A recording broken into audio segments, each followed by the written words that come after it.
പരിശുദ്ധ വലിയ നോമ്പിൻ്റെ 40 ദിവസങ്ങൾ നമ്മൾ പിന്നിട്ട പീഡാനുഭവ ആഴ്ചയുടെ ചിന്തകളിലേക്ക് നമ്മൾ പ്രവേശിച്ചിരിക്കുകയാണ്. നോമ്പിൻ്റെ ഉദ്ദേശം നമുക്കറിയാം. ഒന്ന്, ആത്മശുദ്ധീകരണമാണ്. നമ്മളൊക്കെ വാഹനങ്ങൾ ഉപയോഗിക്കുന്നവരാണ്. വാഹനങ്ങൾ ഉപയോഗിക്കുന്നവർ വർഷത്തിൽ 2-3 പ്രാവശ്യമെങ്കിലും നമ്മളതൊരു സർവീസ് ചെയ്യാറുണ്ടല്ലേ. പബ്ലിക് ട്രാൻസ്പോർട്ടുകൾ ടെസ്റ്റിങ്ങിന് വിധേയമാക്കണമെന്നുള്ള ഗവൺമെൻറ്റിൻ്റെ നിയമവുമാണ്. എന്തിനാണ് വാഹനം നമ്മൾ സർവീസ് ചെയ്യുന്നത് അഥവാ ടെസ്റ്റിങ്ങിന് വിധേയമാക്കുന്നത്? എന്തിനാണ് വാഹനങ്ങൾ ഓടുന്നത്? പരിവരുത്ത പ്രതലങ്ങളിലൂടെ അല്ലേ. പരിവരുത്ത പ്രതലങ്ങളിലൂടെ ഓടുന്ന വാഹനങ്ങൾക്ക് കേടുപാടുകൾ സംഭവിക്കുകയും തേയ്മാനങ്ങൾ സംഭവിക്കുകയും ചെയ്യും. അങ്ങനെ സംഭവിച്ചാൽ വാഹനം അപകടമുണ്ടാക്കുമെന്ന് നമുക്കറിയാം. വാഹനം അപകടമുണ്ടാക്കിയാൽ വാഹനത്തിൽ സഞ്ചരിക്കുന്നവർക്ക് മാത്രമല്ല, വാഹനം കടന്നു പോകുന്ന വഴിയെ വെറുതെ നടന്നു പോകുന്നവർക്കും ജീവഹാനി സംഭവിക്കുന്ന കാഴ്ചകൾ നമ്മൾ ദിവസവും മാധ്യമങ്ങളിലൂടെ കണ്ടുകൊണ്ടിരിക്കുകയാണ്. അതുകൊണ്ട് ഗവൺമെൻറ് അത് നിയമമാക്കി, നമ്മളത് കർശനമായി പാലിക്കുന്നുണ്ട്. അത് സർവീസ് ചെയ്യും, ടെസ്റ്റിങ്ങിന് വിധേയമാക്കും. ആധ്യാത്മിക ജീവിതവും വാഹന തുല്യമായൊരു യാത്രയാണ്. യാത്ര എവിടെ ആരംഭിച്ചു, എവിടേക്ക് പോകുന്നു? എവിടെയാ ആധ്യാത്മിക ജീവിതമാകുന്ന യാത്ര ആരംഭിച്ചത്? എവിടെയാണ്? ഇവിടെ. എവിടെ ആരംഭിച്ച ജീവിതത്തിൽ? മാമോദീസയിൽ ആരംഭിച്ചു. എവിടേക്കാണ് യാത്ര ചെയ്യുന്നത്? സ്വർഗീയ കനാനെ ലക്ഷ്യമാക്കി യാത്ര ചെയ്യുകയാണ്. ഈ യാത്രയിലും പരിവരുത്ത പ്രതലങ്ങളുണ്ട് എന്ന് പറഞ്ഞാൽ പൈശാചിക പ്രലോഭനങ്ങളും പ്രകോപനങ്ങളുമുണ്ട്. അപ്പോൾ ആധ്യാത്മിക ജീവിതമാകുന്ന നമ്മുടെ വാഹനത്തിനും കേടുപാടുകളും കുറവുകളും സംഭവിക്കുക സ്വാഭാവികമാണ്. അങ്ങനെ സംഭവിച്ചാൽ അത് സർവീസ് ചെയ്യണം, ടെസ്റ്റിങ്ങിന് വിധേയമാക്കണമെന്നുള്ള നിയമമാണ്. അതുകൊണ്ടാണ് നമ്മളത് ചെയ്യുന്നത്. ഇസ്രായേൽ ജനത്തിൻ്റെ മരുഭൂമി യാത്രയെക്കുറിച്ച് പൗലോസ്ലീഹ പറയുന്നുണ്ടല്ലോ. 1 കൊരിന്ത്യർ 10:1-4 വരെയുള്ള വാക്യങ്ങൾ. സഹോദരന്മാരെ, നമ്മുടെ പിതാക്കന്മാരെല്ലാവരും മേഘത്തിന് കീഴിലായിരുന്നു. മേഘത്തിലും സമുദ്രത്തിലും സ്നാനമേറ്റ് മോശയോട് ചേർന്ന് ഒരേ ആത്മീയ ആഹാരവും ഒരേ ആത്മീയ പാനീയവും കുടിച്ചു. അവരെ അനുഗമിച്ച പാറയിൽ നിന്നല്ലോ കുടിച്ചത്. ആ പാറ ക്രിസ്തുവായിരുന്നു. അപ്പോൾ ഇസ്രായേൽ ജനത്തിൻ്റെ മരുഭൂമി യാത്രയെ ആരംഭിച്ചത് സ്ഥാനത്തോടെ. ഏതായിരുന്നു സ്ഥാനം? ചെങ്കടൽ കടന്നതാണ്. വാസ്തവത്തിൽ ഉണങ്ങിയ നിലത്തൂടെ അക്കരെ പോയതല്ലേ. പക്ഷേ പൗലോസ്ലീഹ പറഞ്ഞതൊരു സ്നാനമായിരുന്നു. എന്തിന്? പഴയ നിയമത്തിലെ വീണ്ടെടുപ്പുകാരനായ മോശയോട് ചേരുവാൻ. അത് ഞാനും നിങ്ങളും പുതിയ നിയമത്തിൽ സ്ഥാനമേറ്റ് ക്രിസ്തുവാകുന്ന വീണ്ടെടുപ്പുകാരനോട് ചേർന്ന് സ്വർഗീയ കനാനെ ലക്ഷ്യമാക്കി യാത്ര ചെയ്യുന്നതിൻ്റെ നിഴലാണ് പഴയ നിയമത്തിൽ സംഭവിച്ചത്. അതുകൊണ്ടാണ് പഴയ നിയമത്തെ നിഴലായും പുതിയ നിയമത്തെ പൊരുളായും പിതാക്കന്മാർ പറയുന്നത്. ഷാഡോ മറ്റേ അതിൻ്റെ റിയാലിറ്റിയാണ്. ഓട്ടെ. അപ്പോൾ നമ്മുടെ ജീവിതയാത്രയിൽ നമുക്ക് പ്രശ്നങ്ങളുണ്ട്. നമ്മളെല്ലാവരും ഇന്ന് നിങ്ങളെ ഭവനത്തിൽ നിന്ന് ഈ ദേവാലയത്തിലേക്ക് സന്ധ്യാപ്രാർത്ഥനയിലേക്കും പ്രാർത്ഥനയിലേക്കും വന്നപ്പോൾ നിങ്ങളുടെ ഭവനത്തിൽ ഒരാളോട് യാത്ര ചോദിച്ചിട്ടാണ് വന്നല്ലേ. ആരോടാ യാത്ര ചോദിച്ചേ? ദൈവത്തോടോ? നമ്മളെത്ര ഗുണപ്പെട്ടത് അല്ല. നമ്മൾ യാത്ര ചോദിച്ച് നമ്മുടെ റൂമിലെ കണ്ണാടിയോടാണ്. ഇതിൻ്റെ മുന്നേ പോയി നിന്നില്ലേ എല്ലാവരും? പൊക്കോട്ടേന്ന് ചോദിച്ചില്ലേ? പല പ്രാവശ്യം തിരിഞ്ഞും മറിഞ്ഞും ചോദിച്ചില്ലേ പൊക്കോട്ടേന്ന്? അപ്പോൾ കണ്ണാടി പറഞ്ഞു, സുന്ദരിയായിരിക്കുന്നു, കുഴപ്പമില്ല, വയ്ക്കോ. അതുകൊണ്ടല്ലേ വന്നേ. എന്തിനാ കണ്ണാടിയുടെ മുന്നേ പോയി നിന്നത്? നമ്മുടെ ശരീരത്തിലോ വസ്ത്രധാരണത്തിലോ എന്തെങ്കിലും കുറവുകളുണ്ടെങ്കിൽ കണ്ണാടി അത് പ്രതിബിംബിപ്പിക്കും അല്ലേ. അതുകൊണ്ടാണ് നമ്മൾ പോയി നിന്നത്. ഇതുപോലെ നമ്മുടെ മനസ്സാകുന്ന ഞാനാകുന്ന എൻ്റെ മനസ്സിനെ പ്രതിബിംബിക്കുന്ന കണ്ണാടിയാണ് ദൈവവചനം അഥവാ കർത്തൃസന്നിധി. അതിനു വേണ്ടിയുള്ള ദിവസങ്ങളാണ് നോമ്പിൻ്റെ ദിവസം. ഒന്നാമത്തെ നോമ്പിൻ്റെ ലക്ഷ്യം പൈശാചിക പ്രലോഭനങ്ങളെ അതിജീവിച്ച് ആത്മീയമായ വിശുദ്ധി. പൗലോസ്ലീഹ പറഞ്ഞു, ഞാൻ നന്മ ചെയ്യാൻ ആഗ്രഹിക്കുന്നു, ഇച്ഛിക്കാത്ത തിന്മ ചെയ്തു പോകുകയാണ്. കാരണം ജഡം ലോകം പിശാചു പോരാട്ട സഭയിൽ നമ്മൾ ജീവിക്കുകയാണ്. ഇവിടെ സത്യവും അസത്യവും തമ്മിൽ യുദ്ധം, നീതിയും അനീതിയും തമ്മിൽ യുദ്ധം, വിശ്വാസവും അവിശ്വാസവും തമ്മിലുള്ള യുദ്ധം. ആ യുദ്ധത്തിലാണ് നമ്മൾ ഏർപ്പെടുക. അതുകൊണ്ട് എനിക്കറിയാമല്ലോ, പരിശുദ്ധ സുറിയാനി സഭയിൽ ഒരു കുഞ്ഞിനും മാമോദീസ നൽകി മൂറോൻ അഭിഷേകം നടത്തുന്നൊരു പ്രാർത്ഥനയുണ്ട്. നിങ്ങൾ ശ്രദ്ധിച്ചിട്ടുണ്ടോ? എത്ര പേര് ശ്രദ്ധിച്ചത്? മൂറോൻ മുമ്പിൽ കയ്യിലെടുത്തുകൊണ്ട് പട്ടക്കാരൻ നടത്തുന്ന പ്രാർത്ഥന ഇതാണ്: കർത്താവേ, മാമോദീസായുടെ വിശ്വാസം മൂലം നിന്റെ ഭടന്മാരുടെ കൂട്ടത്തിൽ എണ്ണപ്പെട്ടിരിക്കുന്ന ദാസൻ ദാസി എന്നും പറഞ്ഞാൽ നമ്മൾക്ക് മൂറോൻ അഭിഷേകം ചെയ്യുന്നത്. ഭടന്മാരുടെ കൂട്ടത്തിൽ എണ്ണപ്പെട്ടെന്ന് പറഞ്ഞാൽ എന്നാ? നമ്മളൊരു മിലിറ്ററി ചേർക്കുകയാണ്. എന്നിട്ട് പ്രാർത്ഥിക്കുന്നു: മാമോദീസയുള്ള വിശ്വാസം മൂലം നിന്റെ ഭടന്മാർ എണ്ണപ്പെട്ട ഈ ദാസൻ ഈ മൂറോൻ തൈലത്താൽ സകലവിധ പരിമള വാസനകളാൽ നിറയുകയും പ്രതികൂല സൈന്യങ്ങൾക്ക് കീഴടങ്ങാത്തവനായി തീരുകയും ചെയ്യണമേ. അപ്പോൾ ഇവിടെ ആരുണ്ട്? പ്രതികൂല സൈന്യമുണ്ട്. ഇനി ദുഷ്ടപ്രഭുക്കളെയോ അന്ധകാര ശക്തികളെയോ ഭയപ്പെടുവാനിടയാകാതെ നിന്റെ തേജസ്സിൽ കൂടി സഞ്ചരിച്ച് നിന്റെ തിരുസന്നിധിയിൽ എത്തിച്ചേരുമാറാകണമേ. സുറിയാനി സഭയുടെ ദൈവശാസ്ത്രം മുഴുവൻ നിറഞ്ഞു നിൽക്കുന്ന അതിശക്തമായൊരു പ്രാർത്ഥനയാണ്. മൂറോന്റെ പരിമളവാസനയാൽ നിറയുകയും പ്രതികൂല സൈന്യങ്ങൾക്ക് കീഴടങ്ങാത്തവനായി തീരുകയും ചെയ്യണം. ദുഷ്ടപ്രഭുക്കളെയോ അന്ധകാര ശക്തികളെയോ ഭയപ്പെടുവാനിടയാകാതെ നിന്റെ തേജസ്സിൽ കൂടി സഞ്ചരിച്ച് നിന്റെ തിരുസന്നിധിയിൽ എത്തിച്ചേരുമാറാകണം എന്ന് പറഞ്ഞാൽ നമ്മളൊരു മിലിറ്ററി ചേർത്തു. എന്തിനാണ് ഒരാളെ മിലിറ്ററി ചേർക്കുന്നത്? എന്തിനൊരാളെ മിലിറ്ററി ചേർക്കുന്നത്? റാന്നി ചോദ്യം അമ്മച്ചി പറഞ്ഞു പെൻഷൻ മേടിക്കാനാണ്. അമ്മച്ചിക്ക് പെൻഷൻ കിട്ടുന്നുണ്ട് അല്ലേ? യുദ്ധം ചെയ്യാൻ. ആരോടാ യുദ്ധം? എഫേസ്യർ 6:10 വായിക്കുന്നില്ല? ഒടുവിൽ കർത്താവിലും നമുക്കൊരു പോരാട്ടമുണ്ട്, യുദ്ധമുണ്ട്. ജഡരക്തങ്ങളോടല്ല എന്ന് പറഞ്ഞാൽ മനുഷ്യനോടല്ല, വാഴ്ചകൾ, അധികാരങ്ങൾ, അന്തരീക്ഷത്തിൽ പതിയിരിക്കുന്ന ദുഷ്ടാത്മ സേനയോട്. എന്നിട്ട് ഒരു റോമൻ പടയാളിയുടെ ആ കാലത്തെ വേഷവിധാനങ്ങളൊക്കെ ഉദാഹരണമായി പൗലോസിക പറഞ്ഞു: സത്യമെന്ന അരക്കെട്ട്, നീതി എന്ന കവചം, രക്ഷ എന്ന ശിരസ്ത്രം, ദൈവജനം എന്ന വാള്, സമാധാന സുരക്ഷ ഒരുക്കം, കാലിന് ചെരുപ്പാക്കി സാത്താനോട് യുദ്ധം ചെയ്യണം. അപ്പോൾ നമ്മളൊരു യുദ്ധഭൂമിയിലാണെന്ന് വ്യക്തം. മനസ്സിലായല്ലോ? അപ്പോൾ ഒന്നാമത് ആത്മശുദ്ധീകരണം. ഇനി നമ്മുടെ ഈ നോമ്പുമായി ബന്ധപ്പെട്ട ഒരു ചിന്തയോടെ വെക്കാൻ ഉദ്ദേശിക്കുന്ന നമ്മളൊന്ന് വായിക്കാമോ? മർക്കോസിൻ്റെ സുവിശേഷം 8-ാം അധ്യായത്തിൻ്റെ 22 മുതൽ വാക്യം. കർത്താവ് ഒരു പിറവിക്കുഴലിന് സൗഖ്യം കൊടുത്ത സംഭവം വായിക്കുന്നത്. അത് ചെറിയ ചിന്ത വെക്കാൻ വേണ്ടി മർക്കോസിൻ്റെ സുവിശേഷം 8-ാം അധ്യായത്തിൻ്റെ 22 മുതൽ. അവൻ ബേഥാനിയയിലെത്തിയപ്പോൾ ഒരു കുരുടനെ അവൻ്റെ അടുക്കൽ കൊണ്ടുവന്നു. അവനെ തൊഴയണമെന്ന് യേശുവിനോട്, കാരണം കർത്താവ് അനേകർക്ക് തൊട്ടും പറഞ്ഞുമൊക്കെ സൗഖ്യം കൊടുത്തിട്ടുണ്ട്. കുരുടനെ കൊണ്ടുവന്ന് തൊഴണമെന്ന് പറഞ്ഞു. കർത്താവ് കുരുടനെ കൈക്ക് പിടിച്ച് ഊരിന് പുറത്ത് കൊണ്ടുപോയി. എന്ന് പറഞ്ഞാൽ അറിയാമോ? ഊരിന് പുറത്ത് കൊണ്ടുപോയി പറഞ്ഞാൽ എന്നാ?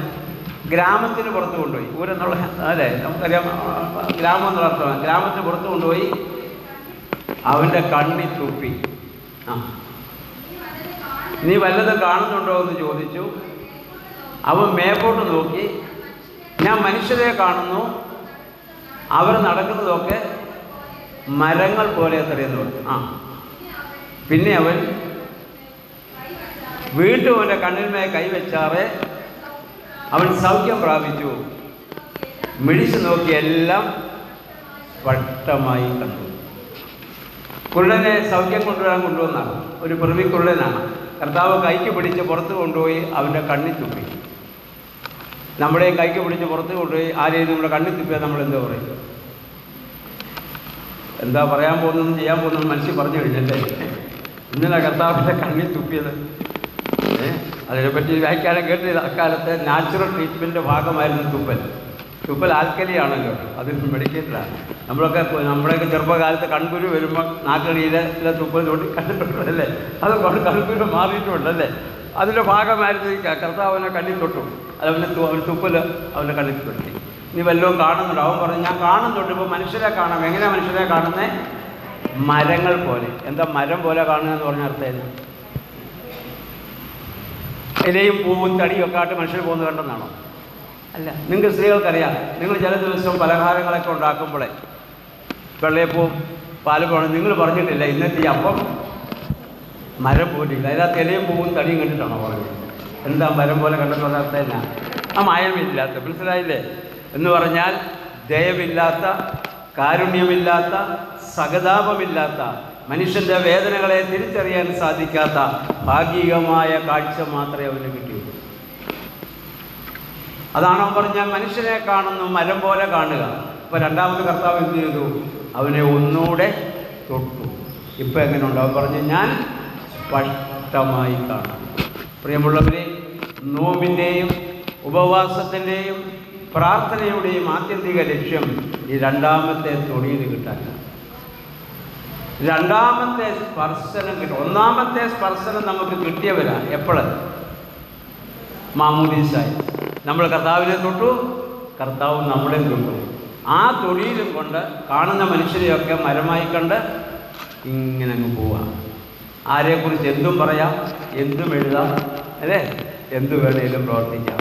ആരോടും കാരുണ്യമില്ല, സഹതാപമില്ല, ആരുടെയും വേദനകൾ പങ്കുവയ്ക്കാൻ നമുക്ക് സാധിക്കാത്ത ഭാഗികമായ കാഴ്ച, ആന്തരികമായ ഒന്ന് കാഴ്ചയും മറ്റൊരു കാഴ്ചപ്പാടാണ്. രണ്ടാമത്തെ ആ കാഴ്ചപ്പാട് നമുക്കുണ്ടാവണം. അവരുടെ വേദന സ്വന്തം വേദനയായി കാണുവാനും, അവരുടെ പ്രശ്നം സ്വന്തം പ്രശ്നമായി കാണുവാനും, അതിനുവേണ്ടി ചിന്തിക്കാനും പ്രവർത്തിക്കാനും സാധിക്കുന്ന രണ്ടാമത്തെ സ്പർശനം നമുക്ക് ഏറ്റുവാങ്ങാൻ ഇടയായിത്തീരണം. നമ്മുടെ നോമ്പിൻ്റെ എല്ലാ പ്രാർത്ഥനകളും അതിന് നമ്മെ സഹായിക്കട്ടെ എന്ന് ആമുഖമായി പ്രാർത്ഥിച്ചുകൊണ്ട് ഞാനും നിങ്ങളുമായി ചിന്തിക്കുവാൻ ആഗ്രഹിക്കുന്നത് പീഡാനുഭവ ആഴ്ചയായതുകൊണ്ട് അതുമായി ബന്ധപ്പെട്ട ചില കാര്യങ്ങളാണ്, ഒരു വാക്യമാണ് ചിന്തിക്കാൻ ആഗ്രഹിക്കുന്നത്. അത് ഞാൻ എടുക്കുന്ന പ്രവചനവാക്യം സഖറിയാ പ്രവചനം 13-ാം അധ്യായത്തിൻ്റെ 6-ാമത്തെ വാക്യമാണ്. പീഡാനുഭവ ആഴ്ചയായതുകൊണ്ട് മറ്റ് സുവിശേഷ പ്രസംഗങ്ങളെക്കാൾ അതുമായി കർത്താവിൻ്റെ ക്രൂശീകരണവുമായി ബന്ധപ്പെട്ട ഒരു ഭാഗമായതുകൊണ്ടാണ് ഈ വാക്യം ഞാൻ എടുക്കുന്നത്. സഖറിയാ പ്രവചനം 13-ാം അധ്യായത്തിൻ്റെ 6-ാം വാക്യം ആർക്കെങ്കിലും ഒരാൾക്ക് ഉച്ചത്തിൽ ഒന്ന് വായിക്കാം. എന്നാൽ അവനോട് നിന്റെ കൈകളിൽ കാണുന്ന ഈ മുറിവുകൾ എന്ത് എന്ന് ചോദിക്കുന്നതിന് അവന് എന്നെ സ്നേഹിക്കുന്നവരുടെ വീട്ടിൽ വെച്ച് ഞാൻ അടികൊണ്ടതാകുന്നു എന്ന് ഉത്തരം പറയും. എന്നാൽ അവനോട് നിന്റെ കൈകളിൽ കാണുന്ന മുറിവുകൾ എന്ത് എന്ന് ചോദിക്കുന്നതിന് എന്നെ സ്നേഹിക്കുന്നവരുടെ വീട്ടിൽ വെച്ച് എനിക്കടികൾ കൊണ്ടതാകുന്നു എന്ന് ഉത്തരമായി പറയും. BC ഏകദേശം ഒരു 6-ാം നൂറ്റാണ്ട് കാലമാണ് സഖറിയാ പ്രവാചകൻ്റെ കാലമായി നമ്മൾ മനസ്സിലാക്കുന്നത്. യേശു ക്രിസ്തു ജനിക്കുന്നതിന് ഏകദേശം 650-650-700 വർഷങ്ങൾക്ക് മുൻപ് ജീവിച്ച് മരിച്ചുപോയ പ്രവാചകനാണ് സഖറിയ. കൈകളിൽ മാത്രമല്ല കാലുകളിലും വിലാപ്പുറത്തും മുറിവേറ്റവനായ ഒരു ക്രിസ്തുവിനെ തൻ്റെ ആന്തരികമായ കണ്ണുകളാൽ കാണുവാൻ നൂറ്റാണ്ടുകൾക്ക് മുൻപ് പ്രവാചകന് സാധിക്കുകയാണ്. അപ്പോൾ പ്രവാചകൻ ചോദിക്കുന്നു, നിന്നെ ആരാണ് മുറിവേൽപ്പിച്ചത്? എവിടെ വെച്ചാണ് നിന്റെ കൈകളിൽ ഈ മുറിവുകൾ ഏറ്റത്? അവൻ പറയാൻ പോകുന്ന ഉത്തരം എന്താണെന്നാണ് നമ്മൾ വായിച്ചത്? എന്നെ സ്നേഹിക്കുന്നവരുടെ വീട്ടിൽ വെച്ച് എനിക്ക് കിട്ടിയ അടികളാണ്. പ്രിയമുള്ളവരെ, സ്നേഹിക്കുന്നവരുടെ വീട്ടിൽ വെച്ച് കിട്ടേണ്ടത് അടികളാണ് ആണോ? അല്ല, ചുംബനവും ആശ്ലേഷണവുമാണ് ലഭിക്കേണ്ടത്. പക്ഷേ യേശുവിനെ ലഭിച്ചത് മുറിവുകളാണ്. ഏത് വീട്ടിൽ വെച്ചാണ് യേശു മുറിവേറ്റത്? എന്തിനാണ് അവൻ മുറിവേറ്റത്? അതാണ് നമ്മളിന്ന് ചിന്തിക്കുക. ഏത് വീട്ടിൽ വെച്ചാണ് യേശുവിന് മുറിവേറ്റത്? കർത്താവ് എന്തിനു വേണ്ടിയാണ് ആ മുറിവേറ്റത്? നമുക്കറിയാം, ഉൽപ്പത്തി പുസ്തകം 1 മുതൽ 11 വരെയുള്ള അധ്യായങ്ങൾ ബൈബിളിൻ്റെ ഇൻട്രഡക്ഷൻ എന്ന് പറയാറുണ്ട്. സകല ജാതികളോടും ജനതയോടും ദൈവം ഇടപെടുന്ന കാര്യമാണ് 1 മുതൽ 11 വരെയുള്ള അധ്യായങ്ങൾ. 12-ാം അധ്യായം മുതൽ ഒരു ചരിത്രം ആരംഭിക്കുന്നുണ്ട് അബ്രാഹാമിലൂടെ, അല്ലേ? ജലപ്രളയത്തിന് ശേഷം നോഹയ്ക്ക് 3 മക്കൾ, ശേം, ഹാം, യാഫേത്ത്. അതിൽ ഹാമിൻ്റെ സന്തതിയിൽ നിന്ന് അബ്രാഹാമിനെ ദൈവം വിളിച്ച് വേർതിരിക്കുകയാണ്. എന്നിട്ടൊരു ജനതയെ രൂപപ്പെടുത്തുന്നതായി നമ്മൾ കാണുന്നുണ്ട്. ആ സമൂഹമാണ് യേശുവിനെ സ്നേഹിച്ച സമൂഹം. എന്ന് പറഞ്ഞാൽ മശിഹായുടെ ആഗമനത്തെക്കുറിച്ചുള്ള എല്ലാ പ്രവചനങ്ങളും ലഭിച്ചത് ആർക്കാണ്? യഹൂദ സമൂഹത്തിന് മാത്രമാണ്. അവരാണ് മശിഹായെ പ്രതീക്ഷിച്ചുകൊണ്ടിരുന്നത്. ആ ഭവനത്തിലേക്ക്, ആ ഗ്രഹത്തിലേക്കാണ് യേശു തമ്പുരാൻ വന്നത്. മത്തായിയുടെ സുവിശേഷം അതിൻ്റെ 15-ാം അധ്യായത്തിൻ്റെ 21 മുതൽ നമുക്കറിയാം, കനാൻകാരി സ്ത്രീക്ക് യേശു സൗഖ്യം കൊടുക്കുന്ന ഒരു സംഭവം നമ്മൾ വായിച്ചതാണല്ലോ. കനാൻകാരി സ്ത്രീ ഇസ്രായേലിന് പുറത്തുള്ള ജാതിയിൽപ്പെട്ട ഒരു സ്ത്രീയാണ്. പിതാവായ നോഹിൻ്റെ നഗ്നത മൂലം ശപിക്കപ്പെട്ട ഹാമിൻ്റെ മകൻ കനാൻ്റെ വംശപാരമ്പര്യത്തിൽപ്പെട്ടവരെയാണ് നമ്മൾ കനാനിൽ നിന്ന് വിളിച്ചു വന്നത്. ആ സ്ത്രീ സൗഖ്യം പ്രതീക്ഷിച്ച് യേശുവിൻ്റെ അടുത്തേക്ക് വന്നപ്പോൾ കർത്താവ് പറഞ്ഞ മറുപടി എന്താണെന്നറിയാമോ? ഇസ്രായേലിലെ കാണാതെ പോയ ആടുകളുടെ അടുക്കലേക്കല്ലാതെ എന്നെ അയച്ചിട്ടില്ല. അപ്പം യേശു എങ്ങോട്ട് അയക്കപ്പെട്ടത്? ഇസ്രായേലില്ല. ഇസ്രായേലിൽ കാണാതെ പോയ ആടുകളുടെ അടുക്കലേക്കല്ലാതെ എന്നെ അയച്ചിട്ടില്ല എന്ന്. യേശുവിൻ്റെ ഈ ഭൂമിയിലെ പ്രവർത്തനത്തിൻ്റെ പ്രായോഗികമായ പരിമിതികളാണ് കർത്താവോട് പറയുന്നത്. അതിൻ്റെ അർത്ഥം വേറെയാണ്, അങ്ങനെ നമ്മൾ പറയുന്നതാണ്. അതുപോലെ തന്നെ കർത്താവ് പരിശുദ്ധ നാളുകളിൽ ശിഷ്യന്മാരെ പ്രേക്ഷിത പ്രവർത്തനം നയിക്കുമ്പോൾ അവരോട് പറഞ്ഞെന്താ? നിങ്ങൾ ജാതികളുടെ ഇടയിൽ പോവരുത്, ശമര്യരുടെ ദേശത്ത് പ്രവേശിക്കരുത്, ഇസ്രായേലിലെ കാണാതെ പോയ ആടുകളുടെ അടുക്കിലേക്ക് തന്നെ പോകുവിൻ. അവിടേക്കാണ് യേശു വന്നത്. അവിടെ നിന്നാണ് യേശുവിനെ അടികൾ കൊണ്ടത്. യോഹന്നാന്റെ സുവിശേഷം 1-ാം അധ്യായം 9 വായിക്കുന്നില്ലേ? സ്വന്തമായതിലേക്ക് അവൻ വന്നു, സ്വന്തമായവരോ അവനെ കൈക്കൊണ്ടില്ല എന്ന് പറയുന്നു. അപ്പോൾ യേശു തമ്പുരാനെ അടിയേറ്റത് ആ സമൂഹത്തിൽ നിന്നാണ്.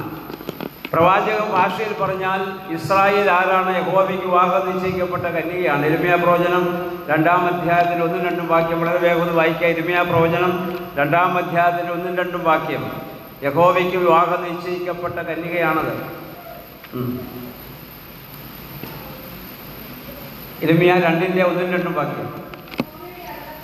യഹോവയുടെ അരുളപ്പാട് എനിക്കുണ്ടായതെന്തെന്നാൽ, നീ ചെന്ന് യെരൂശലേം കേൾക്കെ വിളിച്ചു പറയേണ്ടത്, യഹോവ ഇപ്രകാരം അരുളിച്ചെയ്യുന്നു, മരുഭൂമിയിൽ വിതയ്ക്കാത്ത ദേശത്ത് നീ എന്നെ അനുഗമിച്ച് നടന്ന നിന്റെ യൗവനത്തിലെ ഭക്തിയും വിവാഹം നിശ്ചയിക്കപ്പെട്ട നാളിലെ സ്നേഹവും ഇപ്പോൾ താഴോട്ട് പറഞ്ഞു. ഇപ്പം എനിക്ക് എന്നോടുള്ള എല്ലാ സ്നേഹവും പോയെന്ന് പറഞ്ഞുള്ള യഹോവയുടെ വിലാപമാണ്. അതിൻ്റെ 13-ാം വാക്യം വരെ നമ്മൾ വായിക്കും. യഹോവ ഇസ്രായേലിനോട് പ്രവാചകമാണെന്ന് പറഞ്ഞ് മിസ്രയീമിൽ അല്ല മരുഭൂമിയിൽ വിതയ്ക്കാത്ത ദേശത്ത് നീ എന്നെ അനുഗമിച്ച് നടന്ന നിന്റെ യൗവനത്തിലെ ഭക്തി. ഇസ്രായേൽ ജനത്തിൻ്റെ മരുഭൂയാത്രയുടെ 40 സംവത്സരമാണ് അവരുടെ യൗവനകാലമായി യഹോവയായ ദൈവയോട് അന്ന് യഹോവയോട് ഭയങ്കര ഭക്തിയായിരുന്നു. കാരണം എന്നാ? മരുഭൂമി യാത്രയിൽ ഇസ്രായേൽ ജനത്തിന് യഹോവയോട് ഭക്തി വിടാനുള്ള കാരണം എന്നാ? ആശ്രയം വെക്കാൻ ഒരു മാർഗം വേറെ ഒന്നുമില്ല. സ്വന്തമായി ഭൂമിയില്ല, കൃഷിയില്ല, അടിമാടുകളില്ല, സമ്പത്തില്ല, ഒന്നുമില്ല. എല്ലാ ദിവസവും നേരം വെളുക്കുമ്പോൾ സ്വർഗത്തേക്ക് നോക്കി പ്രാർത്ഥിക്കുന്ന ദൈവമേ, ആവശ്യമുള്ള അപ്പം തരണേ, ആവശ്യമുള്ള വെള്ളം തരണേ, കുടിക്കാറ്റിൽ നിന്ന് അല്ലെങ്കിൽ ശത്രുക്കളിൽ നിന്ന് ഞങ്ങളെ സംരക്ഷിക്കണമേ. ജീവിതത്തിൻ്റെ എല്ലാ കാര്യങ്ങളും ദൈവത്തോട് പങ്കുവെച്ചുകൊണ്ടിരുന്നു. ആ നാളുകളിൽ ഭയങ്കര ഭക്തിയായിരുന്നു. എന്നിട്ട് പറഞ്ഞു, വിവാഹം നിശ്ചയിക്കപ്പെട്ട നാളിലെ സ്നേഹം. യഹോവയുടെ ഇസ്രായേലിൻ്റെയും വിവാഹ നിശ്ചയം എവിടെയാണ് നടന്നത്? എവിടെയാണ് നടന്നത് അറിയില്ല. നമ്മുടെ വാഹുദാസ ഇങ്ങനെ ഒരു പ്രാർത്ഥനയുണ്ട്, ആശീർവാദ പ്രാർത്ഥനയിൽ. മിസ്രയീമിൽ നിന്ന് കൂട്ടിക്കൊണ്ടുവന്ന മണവാട്ടിയോടെ ഉടമ്പടി ചെയ്യുവാനായി സീനായി മലയിൽ ഇറങ്ങി വന്ന മഹോന്നതൻ നമ്മളെ ഈ സംഘം മുഴുവനും വാഴ്ത്തുമാറാകട്ടെ. കേട്ടിട്ടുണ്ടോ? ഇവിടെ പെണ്ണിൻ്റെ കഴുത്ത നോക്കിക്കൊണ്ടിരിക്കുക, എത്ര മാലയുണ്ട്, ഏത് ശാലിയ കൊടുത്ത് നമ്മളിവിടെ അല്ലേ? ഇങ്ങനൊരു ആശീർവാദ പ്രാർത്ഥനയുണ്ട്. മിസ്രയീമിൽ നിന്ന് കൂട്ടിക്കൊണ്ടുവന്ന മണവാട്ടിയോടെ ഉടമ്പടി ചെയ്യുവാൻ സീനായി മലയിൽ ഇറങ്ങി വന്ന മഹോന്നതൻ.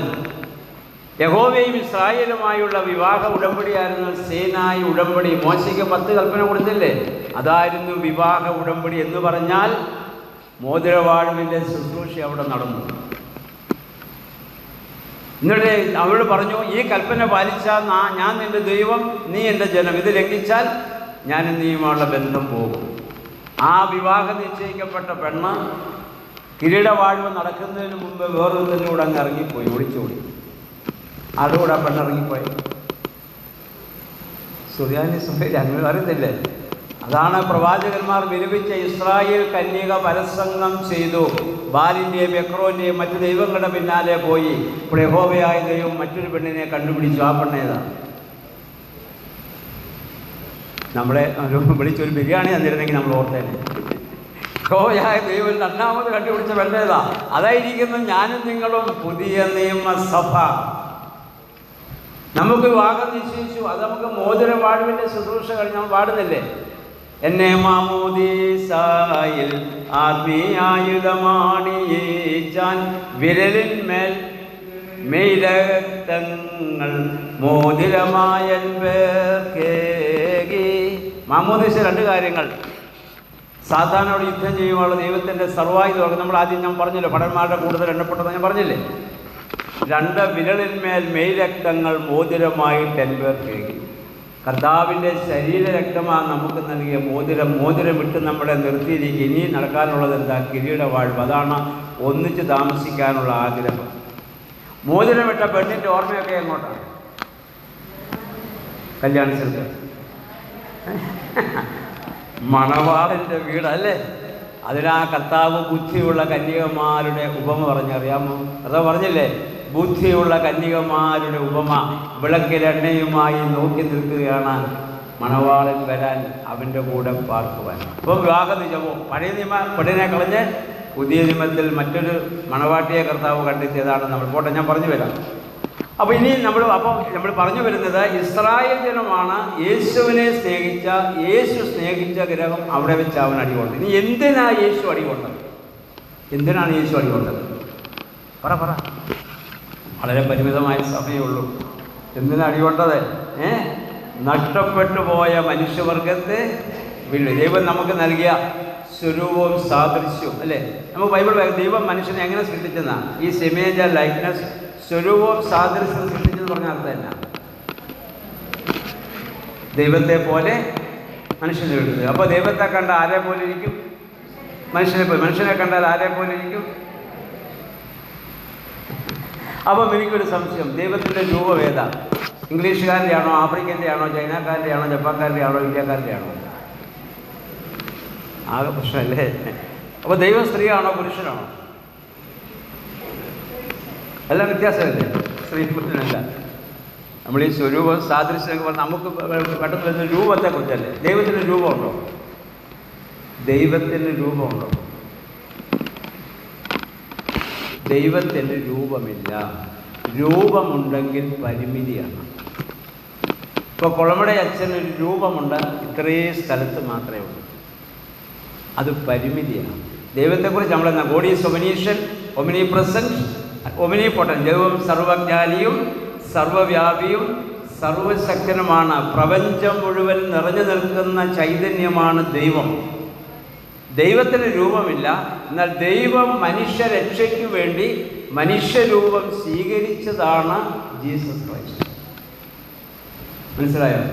മനുഷ്യരക്ഷയ്ക്ക് വേണ്ടി ദൈവത്തിന് രൂപമില്ല. രൂപം ഉണ്ടെങ്കിൽ പരിമിതി ഉണ്ട്. അപ്പോൾ സ്വരൂപം സാദൃശ്യമൊക്കെ പറയുമ്പോൾ നമ്മൾ പറയുന്ന വെറും രൂപമല്ല അവിടെ ഉദ്ദേശിക്കുക. അതിനെപ്പറ്റി ദൈവശാസ്ത്രത്തിലൊക്കെ പല വിശദീകരണങ്ങളുണ്ട്. ഒരു വിശദീകരണം ഇതാണ്, man is the part of God എന്നുള്ളതാണ്. മനുഷ്യൻ ദൈവത്തിൻ്റെ ഭാഗമാണ്.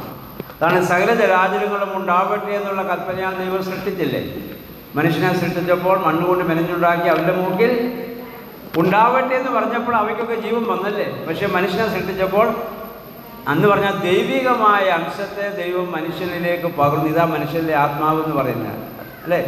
മനുഷ്യൻ 3 ഫേസ് ആണ്: body, mind and physical, intellectual, spiritual. ശാരീരികവും ബൗദ്ധികവും ആത്മീയവുമായ തലം മനുഷ്യനിലുണ്ട് അല്ലേ. നമ്മൾ പറയും ദേഹം, ദേഹി, ആത്മാവ് എന്ന് പറയുന്നത്. അപ്പോൾ മനുഷ്യരിലെല്ലാം ദൈവത്തിൻ്റെ അംശം നിലനിൽക്കുന്നു. അപ്പോൾ മനുഷ്യൻ ദൈവനിത്യനായതുകൊണ്ട് ദൈവിക അംശത്തിന് നിത്യതയുണ്ടെന്ന് മനുഷ്യൻ പണ്ട് വിശ്വസിച്ചു. അതുകൊണ്ടാണ് ജ്ഞാനിയായ സലോമോൻ ദൈവിക ജ്ഞാനത്താൽ സഭാപ്രസംഗി 12:7 എഴുതി, മനുഷ്യൻ മരിക്കുമ്പോൾ എന്ത് സംഭവിക്കും? ജഡം എതിരെടുത്ത് അത് പൊടിയിലേക്കും ആത്മാവ് നൽകിയവെങ്കിലേക്ക് തിരിച്ചു ഇല്ലാതെ പോവില്ല. കാരണം ദൈവം നിത്യനാണ്. മാൻ നീർത്തോടുകൾ എല്ലുവാൻ കാക്ഷിക്കുന്ന പോലെ ദൈവമേ എൻ്റെ ആത്മാവ് കാക്ഷിച്ചു. കാരണം ദൈവത്തോട് ചേരാൻ അത് ദൈവത്തിൻ്റെ ഭാഗമാണ്. അപ്പോൾ 1, 2 അതിനെപ്പറ്റി പറയുന്നത് ഫ്രീ വില്ലെന്ന് പറയും, അഥവാ പൂർണ്ണമായ സ്വാതന്ത്ര്യം. ഏതോ തോട്ടത്തിലെ പാവം എന്തായിരുന്നു? ഏതോ തോട്ടത്തിലെ പാവം എന്താ? ദൈവം ചെയ്തതെന്ന് പറഞ്ഞത് മനുഷ്യൻ ചെയ്തു. സർവ്വവ്യാപിയും സർവജ്ഞാനിയും സർവശക്തനുമായ ദൈവത്തിന് അറിയത്തില്ലായിരുന്നു മനുഷ്യൻ തെറ്റ് ചെയ്തു. അറിയത്തില്ലായിരുന്നു. പഴം പറിക്കുന്ന അറിയത്തില്ലായിരുന്നു. പിന്നെ എന്തുകൊണ്ടാണ് ദൈവം അത് സൂക്ഷിക്കാതിരുന്നത്? ദൈവം സൂക്ഷിക്കാതിരുന്നിട്ട് പിന്നെ വന്ന് കുരിശേ കയറുക, നമ്മളെ കുരിശ് വലിപ്പിക്കുക, വല്ല കാര്യമുണ്ടോ അല്ലേ? നമ്മൾ പോയി നമ്മളൊരു വിളക്ക് കത്തിച്ച് വെക്കുന്നു, ഒരു കുഞ്ഞെ പിച്ച് നടന്നാൽ വിളക്കെ പിടിക്കാൻ വന്നാൽ നമ്മളെന്ത് ചെയ്യും? വിളക്ക് മാറ്റും, അല്ലെങ്കിൽ കുഞ്ഞിനെ മാറ്റും. ഏതോടത്തിൽ അത് സംഭവിച്ചോ? അപ്പോൾ അതിന് ആരാ കാരണക്കാരൻ? ദൈവം തന്നെയല്ലേ എന്ന് വേണമെങ്കിൽ ചിന്തിക്കാം അല്ലേ? ചിന്തിച്ചോ? ദൈവം മനുഷ്യനെ സൃഷ്ടിച്ച കുഞ്ഞായിട്ടാണ്. ഏതെങ്കിലും തോട്ടത്തിൽ പൂർണ്ണ മനുഷ്യനായിട്ട് സൃഷ്ടിച്ചു. ദൈവികമായ അംശത്തെ അവനിലേക്ക് പകർന്നു. എന്നിട്ട് പറഞ്ഞു കൊടുത്തു, ഇത് ശരിയാണ്, ഇത് തെറ്റാണ്, അല്ലേ? പിന്നെ അവൻ എന്താ ചെയ്തത്?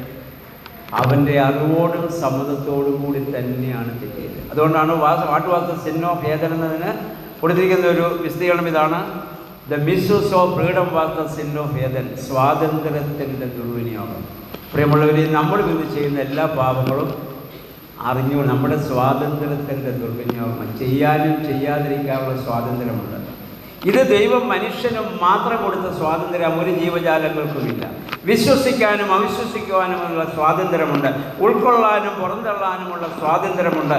ദൈവം അതിന് കോട്ടം സംഭവിപ്പിച്ചാൽ, പുറകോട്ട് പിടിച്ച് വലിച്ചാൽ, ദൈവം തന്ന സ്വരൂപത്തിന് ദൈവം കോട്ടം വരുത്തുക. ദൈവനീതി അത് അനുവദിക്കില്ല. അതുകൊണ്ടാണ് ദൈവം പുറകോട്ട് പിടിച്ച് വലിക്കാത്ത. മനസ്സിലായില്ലേ? അതുകൊണ്ട് വെളിപാട് 3:20 ഞാൻ വാതിൽക്കൽ നിന്ന് മുട്ടുന്നു, ഞാൻ ഇടിച്ചു തുറക്കത്തില്ല, നീ തുറന്നു തന്നാൽ ഞാൻ അകത്ത് വരാം, ഞാൻ നിന്നോടും നീ എന്നോടും കൂടെ അത്താഴം കഴിക്കും. അപ്പം നമുക്ക് ദൈവത്തെ വിശ്വസിക്കുവാനും അവിശ്വസിക്കുവാനും സ്വാതന്ത്ര്യമുണ്ട്.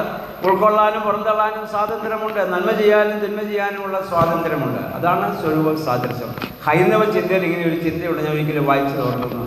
ഹൈന്ദവ ചിന്തയിൽ അവർ പറയുന്നു, ഭൂമിയുടെ സ്വരൂപം സാദൃശ്യം അവർ കൊടുക്കുന്നൊരു സ്വാതന്ത്ര്യമുണ്ട്. ഭൂമിയിലുണ്ടാകുന്ന എല്ലാ ഫലങ്ങൾക്കും ഭൂമിയുടെ ഷേപ്പാണ്. കാരണം ഭൂമിയാണ് അമ്മ. ഭൂമിയുടെ ഷേപ്പല്ല, ഉരുണ്ടതാണ്. അവർ പറഞ്ഞു ഭൂമിയിലുള്ള ഫലങ്ങളെയൊക്കെ നോക്കുക, എല്ലാം ഉരുണ്ടതാണ്. ചക്ക, മാങ്ങ, തേങ്ങ, ആത്തിക്ക, പേരയ്ക്ക, ചാമ്പയ്ക്ക, നെല്ലിക്ക എല്ലാം എങ്ങനെ ഇരിക്കും? ഉരുണ്ടതാണ്, അല്ലേ? അപ്പോൾ പിന്നെ പടവലങ്ങ, മുരിങ്ങയ്ക്ക, വെണ്ടയ്ക്ക ഉരുണ്ടതാണോ? ആണോ? ആന്നോ? നീണ്ടതാണെങ്കിലും ഉരുണ്ടതായി കയ്യിലെടുത്ത് നോക്കൂ. നീണ്ടുരുണ്ടതാണെന്ന്. വൃക്ഷങ്ങളുടെ ഷേപ്പല്ല, അതിൻ്റെ തടി എങ്ങനെയാണ് ഇരിക്കുന്നത്? നീണ്ടുരുണ്ടതാണ്. മനുഷ്യൻ്റെ ഷേപ്പല്ല. ഒരാൾ നന്നായിട്ട് നമ്മൾ പറഞ്ഞപ്പോഴാണ് അല്ല, എത്രമാത്രം ഉരുണ്ടോ അത് നോക്കിയിട്ടാണ് പറഞ്ഞ ആൾ നല്ല പോലെ നന്നായി. നീ എങ്ങനെയാണ് വീഴുന്നത്? ആ രീതിയിൽ നിവർന്ന് വീണു നമ്മളിത് പറഞ്ഞിട്ടുണ്ടോ? അപ്പം വീഴുന്നതിന് മുമ്പ് എന്തോ ഉണ്ട്. എങ്ങനെ എഴുന്നേൽക്കുന്നത്? ഉരുണ്ട എഴുന്നേൽക്കുന്നത്. എങ്ങനെയാ ഭക്ഷണം കഴിക്കുന്നത്? ഉരുട്ടി, അല്ലേ? ഉറങ്ങുന്നതിന് മുമ്പ് 2-3 ഉരുളിച്ച എന്തായാലും പെട്ടേക്കണമെന്നുണ്ടല്ലേ? അപ്പം അവർ പറയുന്നു എല്ലായിടത്തും ഉരുളുമ്പോൾ കാരണം അമ്മ ഉരുണ്ടതാണ്. അമ്മയുടെ ഷേപ്പ് എല്ലാവർക്കും. അതെ, അതൊരു ചിന്ത എന്നുള്ളേ ഉള്ളൂ. പക്ഷെ നമ്മളതല്ല പറയുന്നത്, എല്ലാവരിലും ദൈവത്തിൻ്റെ സ്വരൂപവും സാധനം. നമുക്കറിയാമല്ലോ, ദൈവം സൃഷ്ടിച്ച മനുഷ്യനിൽ 3 ക്വാളിറ്റി ഉണ്ടായിരുന്നുവെന്ന് നമ്മുടെ പിതാക്കന്മാർ പറയുന്നു. ഏതൊക്കെയായിരുന്നു? രാജ്യത്വം, പൗരോഹിത്യം. കാരണം ദൈവമാണ് യഥാർത്ഥ പുരോഹിതൻ, ദൈവമാണ് യഥാർത്ഥ രാജാവ്. ആ രാജാവിൻ്റെ സ്വരൂപവും സാദൃശ്യവും നൽകിയപ്പോൾ ദൈവത്തിലെ രാജ്യത്വവും പൗരോഹിത്യവും പ്രവാചകത്വവും ഒക്കെ മനുഷ്യനിലുണ്ടായിരുന്നു. അവൻ്റെ രാജ്യത്വത്തിൻ്റെ അടയാളമായിരുന്നു സകല ജീവജാലങ്ങളും പേരിട്ട് കിട്ടാൻ അവൻ്റെ മുമ്പിൽ വന്ന് നിന്നെന്നും അവനിട്ടതൊക്കെ അവയ്ക്ക് പേരായി മാറിയെന്ന് നമ്മൾ വായിക്കുന്നുണ്ട്. എല്ലാത്തിൻ്റെയും കിരീടമായി ദൈവം അവനെ വാഴിച്ചതാണ്.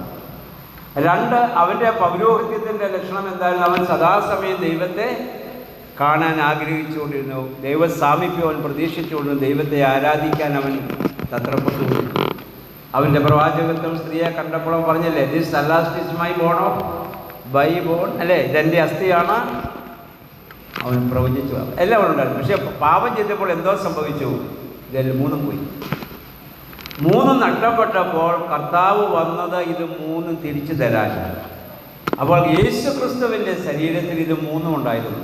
ഇത് കിഴക്കൂന്ന് വന്ന വിദ്വാൻമാർ ദൈവിക ജ്ഞാനത്താൽ തിരിച്ചറിഞ്ഞ് 3 കാര്യങ്ങൾ കാഴ്ചവെച്ചില്ലേ? എന്തൊക്കെയാ? പൊന്ന്, പൊന്ന് അവൻ്റെ രാജ്യത്വത്തെയും, മൂരവൻ്റെ മനുഷ്യത്വത്തെയും, കുന്തിരിക്ക അവൻ്റെ പൗരോഹിത്യത്തെയും സൂചിപ്പിക്കുന്നുവെന്ന് സുറിയാനി സഭാപിതാക്കന്മാർ നമ്മെ പഠിപ്പിക്കുക. ഈ 3 കർത്താവിന് കൊണ്ടേ കർത്താവ് വന്നത് ഇത് 3 നമുക്ക് തിരിച്ചു തരാനാണ്.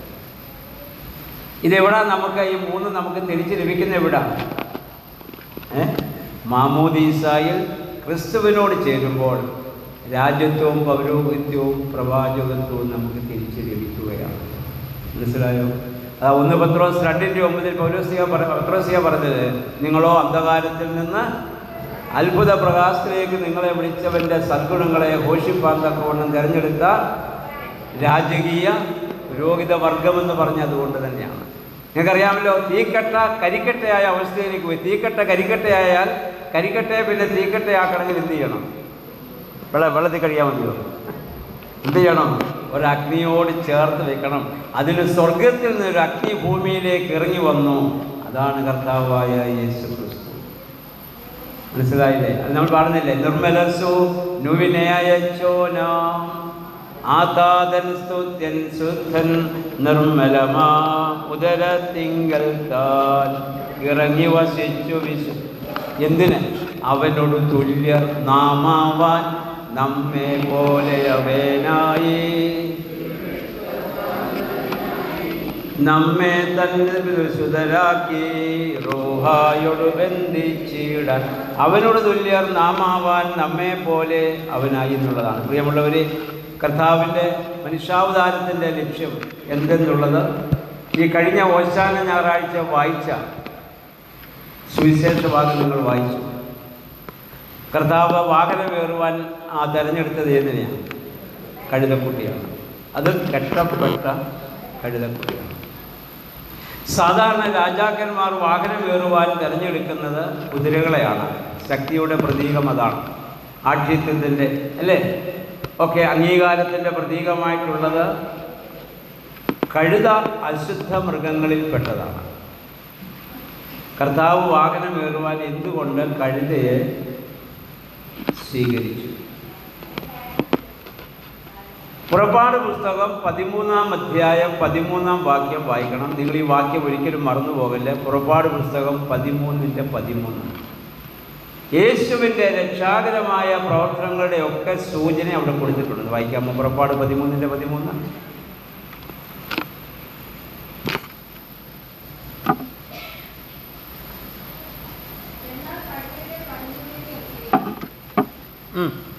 എന്നാൽ കഴുതയുടെ കടിഞ്ഞൂലിനെയൊക്കെയും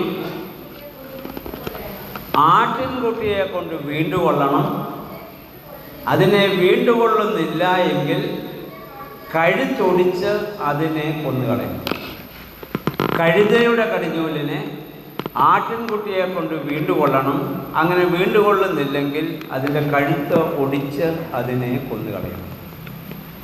പഴയ നിയമത്തിലെ യഹോവയായ ദൈവം ഇസ്രായേൽ ജനത്തോട് പറഞ്ഞു, എല്ലാത്തിൻ്റെയും ആദ്യ ഫലം ആർക്കുള്ളതാണ്? യഹോവയ്ക്കുള്ളതാണ്. കൃഷി വകയാണ് ആദ്യ ഫലം. മൃഗങ്ങളും മനുഷ്യനുമാണെങ്കിൽ കടിഞ്ഞൂല് ആദ്യം ഉണ്ടാകുന്നത് യഹോവയ്ക്ക്. അപ്പോഴാണ് അതിൻ്റെ അനന്തരമായി വരുന്നതൊക്കെ അനുഗ്രഹമായിട്ട് തീരുക. ഏതാണ് നല്ലത്? ആദ്യമുണ്ടാകുന്നതാണോ പിന്നുണ്ടാകുന്നതാണോ നല്ലത്? ഒരു പേര കുടിച്ചു വെച്ചാൽ ആദ്യമുണ്ടാകുന്ന പേരയ്ക്കായി കാണുമോ ടേസ്റ്റ്? പേരയുടെ തടി മൂത്തതിന് ശേഷം ഉണ്ടാകുന്ന പേരയ്ക്കായി കാണുമോ ടേസ്റ്റ്? എന്തോ കിട്ടിയാലും എല്ലാം കഴിക്കും. നമ്മൾ ടേസ്റ്റൊക്കെ കറിയില്ല. മാവ് കുഴിച്ചു വെച്ചാൽ ആദ്യമുണ്ടാകുന്ന മാങ്ങയ്ക്കാണോ ടേസ്റ്റ്? അത് തടി മൂത്ത ശേഷം ഉണ്ടാകുന്ന മാങ്ങയ്ക്കാണോ ടേസ്റ്റ്? പ്ലാവ് കുഴിച്ചു വെച്ചാൽ ഏത് ചക്കയ്ക്കായിട്ട് ടേസ്റ്റ്? ആദ്യം ഉണ്ടാകുന്ന ചക്കയ്ക്കാണോ തടി മൂത്തിട്ടാണോ? പിള്ളേരുണ്ടായാൽ ആരാ മുടുക്കൻ? ആദ്യത്തേതോ പിന്നത്തേതോ? ആദ്യത്തേലെ നമ്മൾ പറയുന്നത് എന്താ? കടിഞ്ഞു പോകണം അല്ലേ? അതിന് മുടുക്കല. പിന്നെ അപ്പോൾ എന്താ? ആദ്യത്തേതൊക്കെ ദൈവത്തിന് കൊടുക്കാൻ പറഞ്ഞാൽ പൊട്ടൊക്കെ ദൈവത്തിന് കൊടുക്കാമെന്നാണ്. അല്ല, എന്ന് പറഞ്ഞാൽ പ്രഥമ സ്ഥാനമെന്നാണ് ഉദ്ദേശിക്കുക. മനസ്സിലായത്? അപ്പം മനുഷ്യനെ കൊടുക്കുന്നതിന് പകരം ഒരു ക്രമീകരണം ചെയ്തു സംഖ്യാപുസ്തകത്തിൽ. അതിൻ്റെ നമ്മൾ വായിക്കുന്നുണ്ട്, അതിൻ്റെ 3:11 മുതൽ 12. ഇതാണ് കടിഞ്ഞൂലിന് പകരം ഞാൻ ലേവ്യ ഗോത്രത്തെ മുഴുവൻ കടിഞ്ഞൂലായി സ്വീകരിച്ചു. അതുകൊണ്ട് മനുഷ്യൻ്റെ കുഞ്ഞുണ്ടായാൽ അതൊരു യാഗമായി അർപ്പിക്കണ്ട. അതുകൊണ്ട് കടിഞ്ഞൂലായിൽ ഇസ്രായേൽ ഗോത്രത്തിൽ നിന്ന് ഒരു ഗോത്രത്തെ ആദ്യഫലമായി ദൈവം സ്വീകരിച്ചു. അതായിരുന്നു പുരോഹിത ഗോത്രമായ ലേവ്യ ഗോത്രം. ബാക്കി എല്ലാത്തിൻ്റെയും കടിഞ്ഞൂലിനെ കൊണ്ടുവരണം. അപ്പോൾ ഇവിടെ നമ്മൾ വായിച്ചത് കഴുതയ്ക്ക് കുട്ടിയുണ്ടായാൽ അതിന് പകരം ഒരാട്ടിൻകുട്ടിയെ കൊണ്ട് അതിനെ വീണ്ടുകൊള്ളണം. ഇല്ല കഴുതക്കുട്ടിയുടെ കഴുത്തൊടിക്കണം. കാരണം കഴുത അശുദ്ധ മൃഗമാണ്, അതിനെ കൊണ്ടുവരാൻ പറ്റില്ല. ശുദ്ധമൃഗവും അശുദ്ധ മൃഗവും, ശുദ്ധപക്ഷിയും അശുദ്ധ പക്ഷിയും, ശുദ്ധ മത്സ്യവും അശുദ്ധ മത്സ്യമൊക്കെ ഇസ്രായേലിന് പഴയ ദൈവം വേർതിരിച്ച് കൊടുത്തിട്ടുണ്ട്. അപ്പോൾ കഴുതയ്ക്ക് പകരം ഒരു ചാൻസ് ചെയ്യണം, ഒരു ആട്ടിൻകുട്ടിയെ കൊണ്ടുവിടണം. ആ ആട്ടിൻകുട്ടിയാണ് ആരെ?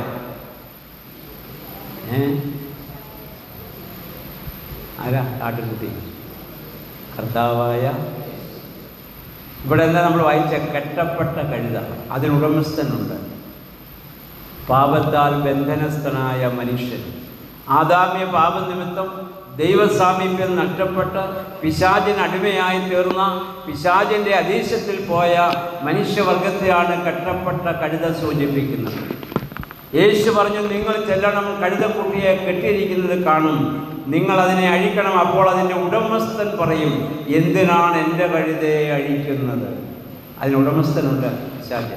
അപ്പം നിങ്ങൾ ഒരു കാര്യം പറഞ്ഞു, ഞങ്ങളുടെ കർത്താവിന് ഇതിനെ ആവശ്യമുണ്ട്.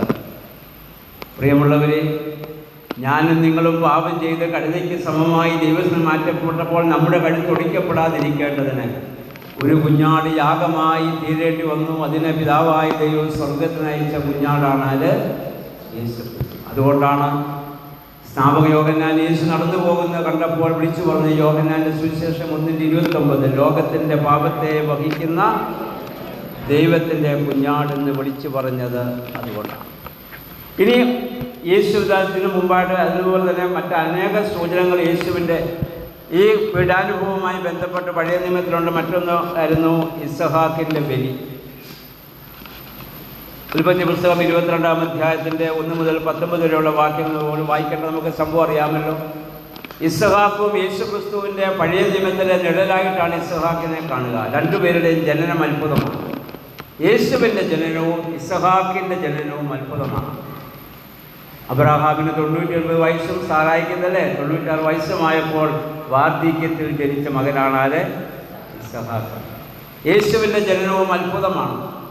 പുരുഷനെ കൂടാതെ സ്ത്രീയിൽ നിന്ന് മാത്രം ശരീരം സ്വീകരിച്ച് ജനിക്കുക എന്നുള്ളത് അത്ഭുതമാണ്. രണ്ടുപേരുടെയും ജനനം അത്ഭുതമാണ്.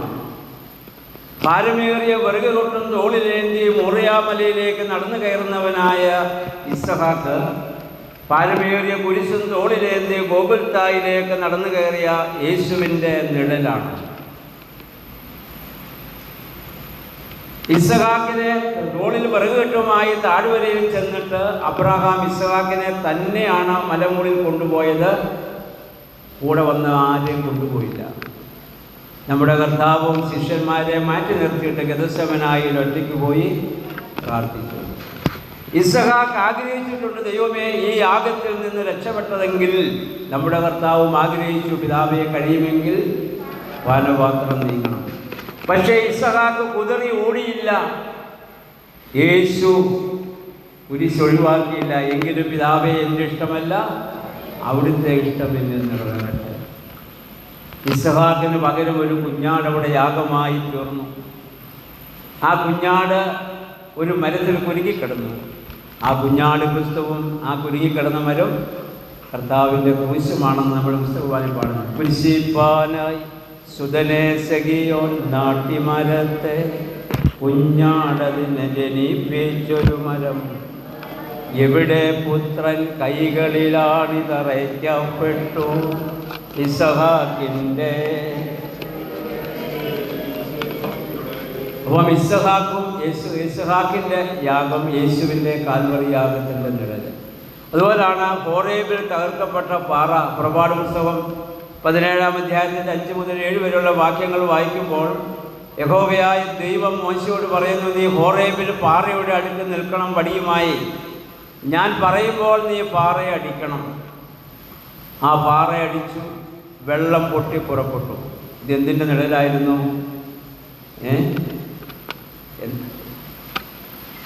ആ പാറ ആരായിരുന്നു? നമ്മളിപ്പോൾ വായിച്ചത് ക്രിസ്തുവായിരുന്നു അല്ലേ? ഇപ്പോൾ വായിച്ച 1:10 വായിച്ചില്ല. ആ പാറ ക്രിസ്തുവായിരുന്നു. അതാണ് യേശുവിൻ്റെ ചവളത്താൽ കുത്തി തുറക്കപ്പെട്ട അവൻ്റെ തിരുവിലാവിൽ നിന്ന് രക്തവും വെള്ളവും ഒഴുകി. അതുകൊണ്ട് യോഹന്നാന്റെ സുവിശേഷം 7:37-38 വാക്യങ്ങളിൽ പെരുന്നാളിൻ്റെ ദിവസം യേശു തമ്പുരാൻ യെരൂശലേം ദേവാലയത്തിൻ്റെ മുറ്റത്ത് നിന്ന് വിളിച്ചു പറഞ്ഞു, ദാഹിക്കുന്ന ഏവരുമേ വന്ന് കുടിക്കുവിൻ. യേശുവിടെ നാരങ്ങാവെള്ള കച്ചവടമായിരുന്നു പെരുന്നാളിൻ്റെ ദിവസം. കൂൾ ഡ്രിങ്ക്സ് ദാഹിക്കുന്ന എല്ലാവരും ഇങ്ങോട്ട് പോകട്ടെ, ദാഹിക്കുന്ന ഏവരുമേ എൻ്റെ അടുത്ത് വന്ന് കുടിക്കുവിൻ. എന്നിൽ വിശ്വസിക്കുന്നതിൻ്റെ ഉള്ളിൽ നിന്ന് ജീവജലത്തിൻ്റെ നദി ഒഴുകും. ഒരുവൻ്റെ ദാഹം തീർക്കാൻ എത്ര ഗ്ലാസ് വെള്ളം വേണം? 2 3 മാക്സിമം 5 അല്ലേ? പക്ഷെ എന്ന് പറയാൻ അർത്ഥം ഒരുവൻ ക്രിസ്തുവിൽ നിന്ന് അവൻ ദാഹം തീർത്താൽ ഒരു നദി ഒഴുകിയാൽ എത്ര പേര് കുടിക്കും? ചിന്തിച്ചോ? ദേശം മുഴുവൻ കുടിക്കും, ഭൂമി കുടിക്കും, പക്ഷിമൃഗാദികൾ കുടിക്കും, സസ്യലതാതി. ഒരൊറ്റ ആൾ ക്രിസ്തുവിൽ നിന്ന് രക്ഷപ്പെട്ടാൽ, ക്രിസ്തുവിൽ ആയിത്തീർന്നാൽ അവൻ മുഖാന്തരം ദേശം മുഴുവൻ രക്ഷപ്പെടും. അതാണ് എന്നിൽ വിശ്വസിക്കുന്നതിൻ്റെ ഉള്ളിൽ നിന്ന് ജീവജലത്തിൻ്റെ നദി ഒഴുകും എന്ന് പറഞ്ഞത്. അതുകൊണ്ടാണ്. അപ്പോൾ മറ്റൊരു ദൃഷ്ടാന്തമായിരുന്നു ഹോരേബിൽ തകർക്കപ്പെട്ട പാറ. 3 പിത്തള സർപ്പം. സംഖ്യാപുസ്തകം 4-ാം അധ്യായത്തിൻ്റെ 9 വാക്യങ്ങളാണ്. വായിക്കേണ്ട സമയം പോകുന്നതുകൊണ്ട് നമുക്ക് മുന്നോട്ട് പോകാം. നമ്മുടെ കർത്താവ് പറഞ്ഞു, മോശ മരുഭൂമിയിൽ സർപ്പത്തെ ഉയർത്തിയതുപോലെ മനുഷ്യപുത്രനും ഉയർത്തപ്പെടേണ്ടതാകുന്നു.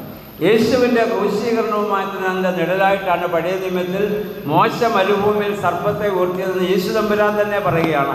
മോശ മരുഭൂമിയിൽ സർപ്പത്തെ ഉയർത്തിയതുപോലെ എന്തിനാ മരുഭൂമിയിൽ സർപ്പത്തെ ഉയർത്തേണ്ടി വന്നത്? എന്തുകൊണ്ടാണ്? ഇസ്രായേലിൻ്റെ മരുഭൂമി യാത്രയിൽ സീൻ മരുഭൂമിയിലെത്തി. അവർ അപ്പോൾ വെള്ളമില്ലാതെ വന്നപ്പോൾ മോശയ്ക്കും യഹോവയ്ക്കും അവർ മോശയ്ക്കെതിരായിട്ട് പിറുപിറുത്തു. മോശയ്ക്കെതിരായിട്ട് എന്തിനാണ് ഞങ്ങളെ കൊണ്ടുവന്ന് മരുഭൂമിയിൽ കൊല്ലാൻ കൊണ്ടുവന്നാണോ? ഇബ്രായ ഭാഷയിൽ നല്ല തെറി പറഞ്ഞിട്ടുണ്ടാവും. മോശ അതെല്ലാം കേട്ടു. മോശ ഒരുപാട് വിഷമിച്ചു. അപ്പോൾ യഹോവയായ ദൈവം മോശയോടുള്ള എതിർപ്പ് യഹോവയോടുള്ള എതിർപ്പായി കണ്ടു. കാരണം മോശയെ നിയമിച്ചാക്കിയതായ യഹോവയായ ദൈവമാണ്. അപ്പോൾ ദൈവം എന്ത് ചെയ്തു?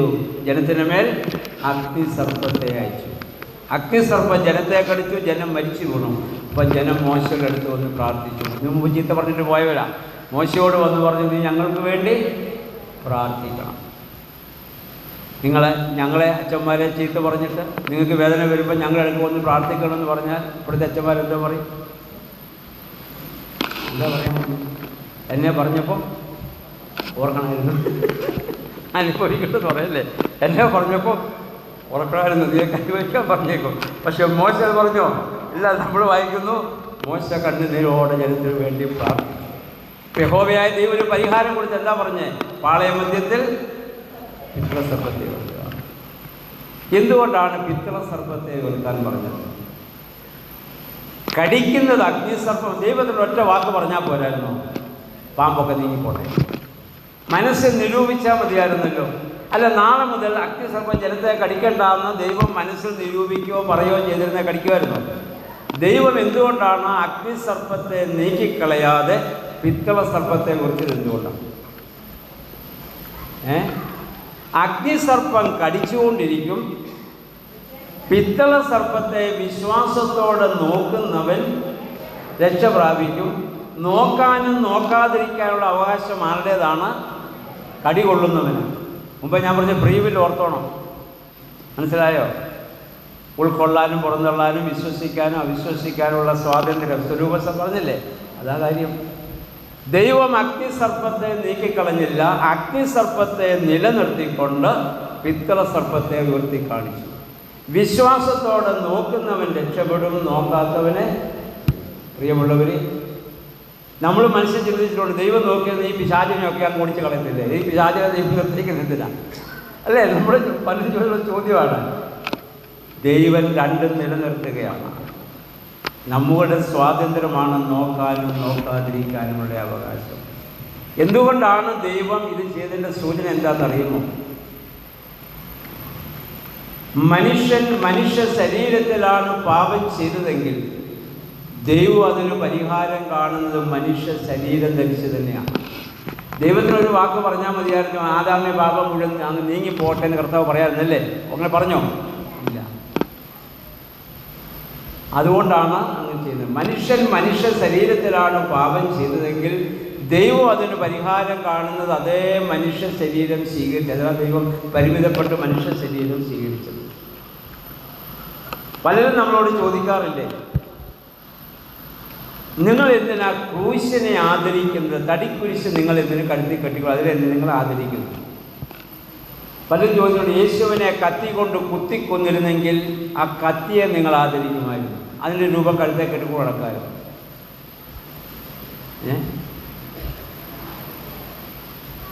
യേശു കട്ടിലിൽ കിടന്നാ മരിച്ചെങ്കിൽ കട്ടിലിൻ്റെ രൂപം കഴുത്തെ കെട്ടിക്കോ നടക്കുമോ? അല്ലേ? പ്രിയമുള്ളവരെ, യേശുവിന് മരത്തിൽ മാത്രമേ മരിക്കാൻ പറ്റൂ. മനുഷ്യൻ പാപം ചെയ്തത് വൃക്ഷഫലം ഭക്ഷിച്ചാണെങ്കിൽ ദൈവം അതിന് പരിഹാരം കാണുന്നത് വൃക്ഷത്തിലാണ്. മനുഷ്യ ശരീരത്തിലാണ് പാപം ചെയ്തതെങ്കിൽ പരിഹാരം മനുഷ്യ ശരീരം സ്വീകരിച്ചാണെങ്കിൽ, വൃക്ഷഫലം തിന്നാണ് മനുഷ്യൻ ദൈവത്തിൽ നിന്ന് അകലുന്നതെങ്കിൽ ദൈവം അതിന് പരിഹാരം കാണുന്നത് വൃക്ഷത്തിൽ തന്നെയാണ്. യേശുവിന് കുരിശിൽ മാത്രമേ മരിക്കാൻ പറ്റൂ. നമ്മുടെ കെന്താ നമസ്കാരത്തിൽ സന്ധ്യാപ്രാർത്ഥനയിൽ ഇങ്ങനെയൊരു പാട്ടുണ്ട്. നാഥൻ മൃതരിടയിലുറപ്പിച്ചാദത്തെ ഖേദിക്കേണ്ട നിൻപാപത്തെയോർത്തിനിയും. 1 പത്രോസ് 3:18 വാക്യം നമ്മൾ വായിക്കുന്നുണ്ട്. കർത്താവ് ക്രൂശിൽ മരിച്ച ശേഷം പാതാളത്തിൽ പോയി മരിച്ചവരോട് ആദം മുതലുള്ള എല്ലാവരോടും അവർ കർത്താവിനെ കാണാൻ അവസരം കിട്ടിയില്ല, കേൾക്കാൻ അവർക്ക് അവസരം കിട്ടാനാണ്. എന്നിട്ട് അവനെ ആ മരിച്ചവരിൽ നിന്ന് ഉയർപ്പിച്ചിട്ട് കർത്താവ് പറയുന്നതായി പിതാക്കന്മാർ വ്യാഖ്യാനിക്കുകയാണ്. നീ കുറ്റം ചെയ്തതിനല്ലോ ഞാൻ കൊണ്ടടികൾ, ഏതൻ കനി നീ തിന്നതിനാൽ കയ്പും കുടിച്ച് ഞാൻ, നഗ്നതയാൽ നീലകൾ ചാർത്തി നഗ്നതയോടെന്നെ അവർ തൂക്കി, ഞാൻ ചിന്തിയ രക്തത്താൽ പോയി കോപം താതൻ്റെ. മനസ്സിലായില്ലേ? അപ്പോൾ കർത്താവ് മനുഷ്യ ശരീരത്തിലാണ് പാപം ചെയ്തെങ്കിൽ ആ ശരീരം സ്വീകരിച്ചാണ് കർത്താവ് പരിഹാരം കണ്ടത്. അതുകൊണ്ടാണ് അഗ്നിസർപ്പം പിത്തളസർപ്പം കടിച്ചാണ് മനുഷ്യൻ മരിക്കുന്നതെങ്കിൽ അതിൻ്റെ രൂപം തന്നെ ഉയർത്തിക്കൊടുത്ത് അതുകൊണ്ട് തന്നെയാണ്. മനസ്സിലായല്ലോ? അപ്പോൾ അത് നമ്മൾ കാര്യം മനസ്സിലാക്കുക. ഇനി നമ്മൾ ഈ പഴയ നിയമത്തിൽ യേശു തമ്പുരാൻ ഏറ്റ മുറിവിനെക്കുറിച്ച് എന്തിനാ മുറിവേറ്റ് നമ്മൾ കണ്ടു. നമ്മളെ വീണ്ടും നഷ്ടപ്പെട്ടു പോയ സ്വരൂപവും സാദൃശ്യവും നമുക്ക് തിരിച്ചറിയാണ്. പ്രിയമുള്ളവരെ, ഇവിടെ പ്രവാചകൻ പറഞ്ഞത്, അവൻ പറയും, നിന്റെ കൈകളിലെ മുറിവുകൾ എന്തെന്ന് ചോദിച്ചതിന് എന്നെ സ്നേഹിക്കുന്നവരുടെ വീട്ടിൽ വെച്ച് അടി കൊണ്ടതാകുന്നുവെന്ന് പറയും. ഇന്ന് ആരാണ് യേശുവിനെ സ്നേഹിക്കുന്നത്? ഏതാണ് യേശുവിൻ്റെ ഗ്രഹം? എവിടെ വെച്ചാണ് ക്രിസ്തുവിന് അടികൊള്ളുന്നത്? ഇതാ നമ്മൾ ഇനി ചിന്തിക്കാം. പഴയ നിയമത്തിൽ യഹൂദന്മാർ ഒരു പ്രാവശ്യം യേശുവിനെ ക്രൂശിച്ചു. അതവരുടെ അറിവില്ലായ്മയിൽ നിന്ന് ക്രൂശിച്ചതാണെന്ന് കർത്താവിന് ബോധ്യമായതുകൊണ്ട് കർത്താവ് എന്ത് ചെയ്തു? ക്രൂശിന്മേൽ കിടന്ന് പ്രാർത്ഥിച്ചു, പിതാവേ, ഇവർ ചെയ്യുന്ന എന്തെന്ന് അറിയാകിയാൽ. യേശു ആരാണെന്ന് അവർ യഥാർത്ഥമായി അറിഞ്ഞിരുന്നെങ്കിൽ കർത്താവിനെ ക്രൂശിക്കത്തില്ലായിരുന്നു എന്ന് കർത്താവിന് ബോധ്യമായി. അതുകൊണ്ട് കർത്താവിന് എപ്പോഴാണ് തോന്നിയത്? ക്രൂശിന്മേൽ ഉയർത്തപ്പെട്ടപ്പോഴാണ്, താഴെ നിന്നപ്പോഴല്ല. നമ്മളും ആയിരിക്കുന്ന തലങ്ങളിൽ നിന്ന് ഉയർന്നു നിന്ന് ശത്രുവിനെ നോക്കണം. അപ്പോൾ മാത്രമേ അവൻ്റെ ബലഹീനതയിൽ അച്ചീരുന്ന് മനസ്സിലാകത്തുള്ളൂ. ക്രൂശിൽ കിടന്നപ്പോഴാണ് കർത്താവിന് ഇത് ബോധ്യമായത്. ഇവരുടെ കുഴപ്പമല്ല, അറിവില്ലായ്മയാണ്. നമ്മൾ പലപ്പോഴും ശത്രുവെന്ന് വിളിക്കുന്ന ആരാണ്? സത്യത്തിൻ്റെ മറുവശം വിളിച്ചു പറയുന്നവനെ നമ്മൾ ശത്രുവായി കാണുന്നത്. അത് നിങ്ങൾക്കറിയാമോ? സത്യത്തിൻ്റെ മറുവശം വിളിച്ചു പറയുന്നവരെ നമ്മൾ ശത്രുവായി കാണുന്നു. വാസ്തവത്തിൽ അവനാ മിത്രം. അതുകൊണ്ടാണ് കർത്താവ് പറഞ്ഞ ശത്രുവിനെ സ്നേഹിക്കുക, ഉപദ്രവിക്കുന്നതിന് വേണ്ടി പ്രാർത്ഥിക്കുക. ഞാൻ ഉദാഹരണം പറയാം. ഞാനിപ്പം പടിഞ്ഞാറോട്ട് തിരിഞ്ഞ് നിൽക്കുക, നിങ്ങളൊക്കെ കിഴക്കോട്ട് തിരിഞ്ഞ് നിൽക്കുക. ഞാൻ കാണുന്ന ആ തിരുവമ്മുണ്ടൂർ പള്ളിയും നിങ്ങൾ കാണുന്ന പള്ളിയും രണ്ടാണ്. ഞാൻ കാണുമ്പോൾ നിങ്ങളെല്ലാം ബെഞ്ചിലിരിക്കുന്നു, ഇവിടെ ഒരു വിളക്കുണ്ട്, പടിഞ്ഞാറ് ഭാഗത്ത് വാതിലുണ്ട്, ബാൽക്കണി. ഞാൻ കാണുന്ന പള്ളി ഇതാണ്, നിങ്ങൾ കാണുന്ന പള്ളി ഏതാണ്? നിങ്ങൾ കാണുമ്പോൾ അച്ഛൻ പ്രസംഗിക്കുന്നു, ഇവിടെ മദ്ബഹുണ്ട്, ത്രോണോസ് ഉണ്ട്. നിങ്ങൾ ഇതിൽ ഏതാ തിരുവമ്മുണ്ടൂർ പള്ളി? ഞാൻ കണ്ടതാണോ നിങ്ങൾ കണ്ടതാണോ? പറ, ഏതാ? ഇതാ നമ്മൾ തമ്മിലുള്ള വഴക്ക്. മനസ്സിലായോ? ഞാൻ പടിഞ്ഞാറോട്ട് മാത്രം നോക്കി നിൽക്കുന്നു, നിങ്ങൾ കിഴക്കോട്ട് മാത്രം നോക്കി നിൽക്കുന്നു. എന്നിട്ട് ഞാൻ പറയുന്നത് ശരിയെന്ന് ഞാൻ പറയുന്നു, നിങ്ങൾ പറയുന്നത് ശരിയെന്ന്. ഇതാ ഇപ്പം സഭയിലെ വഴക്ക്. മനസ്സിലായോ? ഞാൻ കാണാത്ത ഭാഗം കൂടി ഉണ്ടേ എന്ന് എനിക്ക് ബോധ്യമായാൽ പ്രശ്നമില്ല. മനസ്സിലായോ? ഞാൻ കാണാത്ത ഭാഗം ഇവിടെ ഉണ്ട്. ഞാൻ കാണാത്ത ആംഗിളിലൂടെ മറ്റൊരുവൻ നോക്കുന്നു. ഞാൻ കാണാത്ത അവൻ വിളിച്ചു പറഞ്ഞു, അപ്പം ഞാൻ അവനെ ശത്രുവായിട്ട് കാണട്ടെ. അതാ കർത്താവ് പറഞ്ഞു, അവനാ നിൻ്റെ മിത്രം. നീ കാണാത്തത് നിനക്ക് കാണിച്ചു തന്നവനാ നിൻ്റെ മിത്രം. അതുകൊണ്ട് അവനെ സ്നേഹിക്കാൻ കർത്താവ് പറഞ്ഞത്. മനസ്സിലായോ? നമുക്ക് ശത്രുക്കളില്ല. അപ്പോൾ നമ്മളും ആയിരിക്കുന്ന തലങ്ങളിൽ നിന്ന്, ഉയർന്ന തലങ്ങളിൽ നിന്ന് ചിന്തിക്കുമ്പോൾ നമുക്ക് എന്ത് ചെയ്യാൻ പറ്റും? ശത്രുവിനെ സ്നേഹിക്കാൻ അത് കർത്താവ് പ്രാതിപരിച്ചെന്ന് അറിയാൻ ഇവരോട് ക്ഷമിക്കും. ഇനി നിങ്ങളുടെ ഭാര്യമാർക്ക് ഭർത്താക്കന്മാരിൽ നിന്ന് തിക്താനുഭവം ഉണ്ടാകുമ്പോൾ നിങ്ങൾ എങ്ങനെ പ്രാർത്ഥിക്കണം? കർത്താവേ, ഇങ്ങേർക്ക് വിവരമില്ലാത്തതിനാൽ കുറച്ച് വീണ്ടും തന്നെ കിട്ടും. മനസ്സിനെ പ്രാർത്ഥിക്കാം. അങ്ങയുടെ മുന്നിൽ നിന്ന് വിവരമില്ലെന്ന് പറഞ്ഞാൽ തന്നെ കിട്ടാനില്ലേ കേട്ടോ? അതുകൊണ്ട് അപ്പം വാസ്തവത്തിൽ നോക്കുക. അപ്പം യഹൂദന്മാർ ഒരു പ്രാവശ്യം കർത്താവിനെ കുറിച്ച്, ഇന്ന് കർത്താവിന് അടിയേൽക്കുന്നത് ഏത് ഭവനത്തിൽ വെച്ചാണ്? ആരാണ് ക്രിസ്തുവിനെ മുറിവേൽപ്പിക്കുന്നത്? അത് നമുക്കൊന്ന് ചിന്തിക്കാം. അതുമായി ബന്ധപ്പെട്ട് നമ്മൾ പറയും, ഇപ്പോൾ ദുഃഖ വെള്ളിയാഴ്ച നമ്മൾ വരാനിരിക്കുക. യഹൂദന്മാരെല്ലാം കർത്താവിനെ ക്രൂശിച്ചോർത്ത് കരയാനും അവരെ ശവിക്കാനും ഒക്കെ പഠിക്കുന്നത് ഒരുങ്ങി നിൽക്കുക. ദുഃഖ വെള്ളിയാഴ്ച പുസ്തകമൊക്കെ ഇപ്പോഴെടുത്ത് കൈ വെച്ചിരിക്കുക അവരെയൊക്കെ പറയാനും ഒക്കെ ഉണ്ടല്ലേ. വാസ്തവം ചിന്തിച്ച് യഹൂദന്മാരൊറ്റ പ്രാവശ്യം ക്രൂശിച്ചുള്ളൂ. പ്രിയമുള്ളവരെ, നമ്മൾ ഇന്നും ക്രൂശിക്കുന്നവരാണ്. ഇന്ന് യേശു അടിയേൽക്കുന്നത് ഇന്ന് യേശുവിൻ്റെ സ്വന്തം ഗ്രഹമായ ക്രൈസ്തവ സമൂഹത്തിൽ നിന്നാണ്. ഒരു വിജാതിയനും യേശുവിനെ ക്രൂശിക്കുന്നില്ല, യേശു അപഹസിക്കപ്പെടുന്നില്ല. ഞാൻ നിങ്ങൾക്കെതിരാകുമ്പോൾ, നിങ്ങൾ എനിക്കെതിരാകുമ്പോൾ, ഞാൻ നിങ്ങളുടെ കുറ്റം പറയുമ്പോൾ, നിങ്ങൾ എൻ്റെ കുറ്റം പറയുമ്പോൾ ഇവിടെ മുറിവേൽക്കുന്ന ആർക്കാണെന്നറിയാമോ? കർത്താവായ യേശു ക്രിസ്തു. ഉദാഹരണം ഞാൻ പറയാം. അതായത് വിശുദ്ധ മത്തായിയുടെ സുവിശേഷം 26-ാം അധ്യായത്തിൻ്റെ 47 മുതൽ 56 വരെയുള്ള സമയം പോകുന്നതുകൊണ്ട് വായിക്കണ്ട. കർത്താവ് ഗെത്സമനായിൽ പ്രാർത്ഥിക്കാൻ പോയ സംഭവം വായിക്കുന്നു. പ്രാർത്ഥന കഴിഞ്ഞ് കർത്താവ് ശിഷ്യന്മാരോട് പറഞ്ഞു, നിങ്ങൾ എന്നോട് ചേർന്നിരുന്ന് പ്രാർത്ഥിക്കുവിൻ. 3 പ്രാവശ്യം ചോദിച്ചല്ലേ? അവരെല്ലാം ഇരുന്ന് ഉറങ്ങി. കർത്താവ് അത് കഴിഞ്ഞ് താഴ്വരയിലേക്ക് ഇറങ്ങി വരുമ്പോൾ യൂദാസ് വന്ന് യേശുവിനെ ചുംബനം കൊണ്ട് ഒറ്റിക്കൊടുക്കുകയും യേശു പിടിക്കപ്പെടുകയും, യേശു പിടിക്കപ്പെട്ടപ്പോൾ എന്ത് സംഭവിച്ചു? പത്രോസ് ശ്ലീഹ വാളെടുത്ത് വെട്ടി. പ്രാർത്ഥിക്കേണ്ട സമയത്ത് മാറി നിന്ന് ഉറങ്ങുന്നവൻ്റെ പ്രതിഫലനമുണ്ട്. വാസ്തവത്തിൽ ക്രൂശിക്കപ്പെടാൻ പോകുന്ന ആരാ? കർത്താവല്ലേ. കർത്താവായിരുന്നു ഇവിടെ പ്രതികരിക്കേണ്ടത്. കർത്താവ് നമ്മൾ വായിക്കുന്നു, രോമം കത്തിരിക്കുന്നതിൻ്റെ മുന്നിൽ മിണ്ടാതെ നിൽക്കുന്ന പെണ്ണാട് പോലെ മൗനമായി നിന്ന് ഇതൊക്കെ ഏറ്റുവാങ്ങുക. കൂടെ നിന്ന് പ്രാർത്ഥിക്കേണ്ട സമയത്ത് ഉറങ്ങിയ പത്രോസ് പ്രതികാര ബുദ്ധിയോടെ വാളെടുത്ത് വെട്ടി. പത്രോസ് വാളെടുത്ത് വെട്ടിയത് ശരിയോ തെറ്റോ? ശരിയോ തെറ്റോ? പറ. ശരിയാണോ തെറ്റാണോ? 3.5 വർഷക്കാലം കൂടെ കൊണ്ട് നടന്ന് ഭക്ഷണം കൊടുത്ത് എല്ലാം പഠിപ്പിച്ച ഗുരുവിനെ മറ്റൊരു ഒന്ന് ആക്രമിക്കുമ്പോൾ കൈ കെട്ടി നിൽക്കുന്നതാണോ സ്നേഹം? അതാണോ സ്നേഹം? പറഞ്ഞേ. അല്ലല്ലേ. പക്ഷെ ഒരു കാര്യം മനസ്സിലാക്കുക, ഇവിടെ വാസ്തവത്തിൽ യൂദോസ് കറിയോത്ത യേശുവിൻ്റെ ഹൃദയത്തെ വേദനിപ്പിച്ച പോലെ തന്നെ പത്രോസിൻ്റെ പ്രവൃത്തിയും യേശുവിനെ വേദനിപ്പിച്ചു. എന്താണെന്നറിയുമോ? ഈ 3.5 വർഷക്കാലം കർത്താവ് ശിഷ്യന്മാരെ പഠിപ്പിച്ചത് എന്താ? ശത്രുവിനെ സ്നേഹിക്കുവിൻ, ഉപദ്രവിക്കുന്നതിന് വേണ്ടി പ്രാർത്ഥിക്കുവിൻ, ഒരു ചെകിട് തടിക്കുന്നവന്. അങ്ങനെ പഠിപ്പിച്ച കർത്താവിൻ്റെ മുമ്പിൽ നിന്ന് വാളെടുത്തൊരുത്തനെ വെട്ടിയാൽ അവിടെ മൽക്കോസിൻ്റെ ചെവിയാണ് മുറിഞ്ഞതെങ്കിൽ കർത്താവിൻ്റെ ഹൃദയമാണ് മുറിഞ്ഞത്.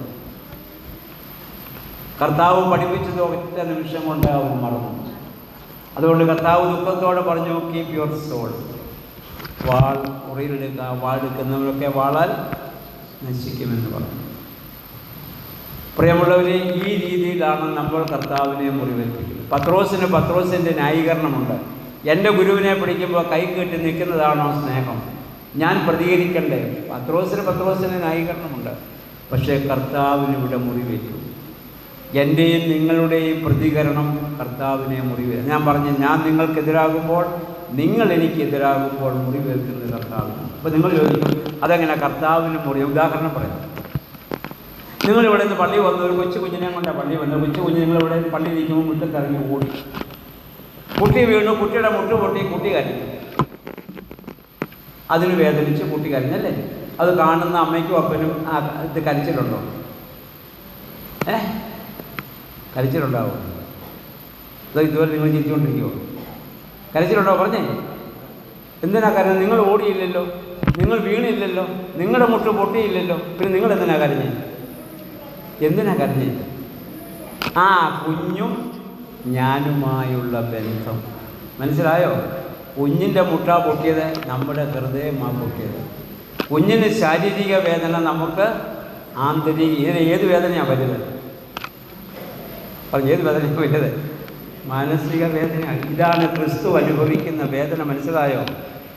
നമ്മളിന്ന് തർക്കങ്ങൾ ഉണ്ടാക്കുമ്പോൾ, വ്യവഹാരങ്ങളുമായി കോടതികൾ കയറി ഇറങ്ങുമ്പോൾ, പരസ്പരം കുറ്റാരോപണം നടത്തുമ്പോൾ നമ്മൾ യേശുവിൻ്റെ കരങ്ങളിൽ ആണി അടിച്ചുകൊണ്ടിരിക്കുക.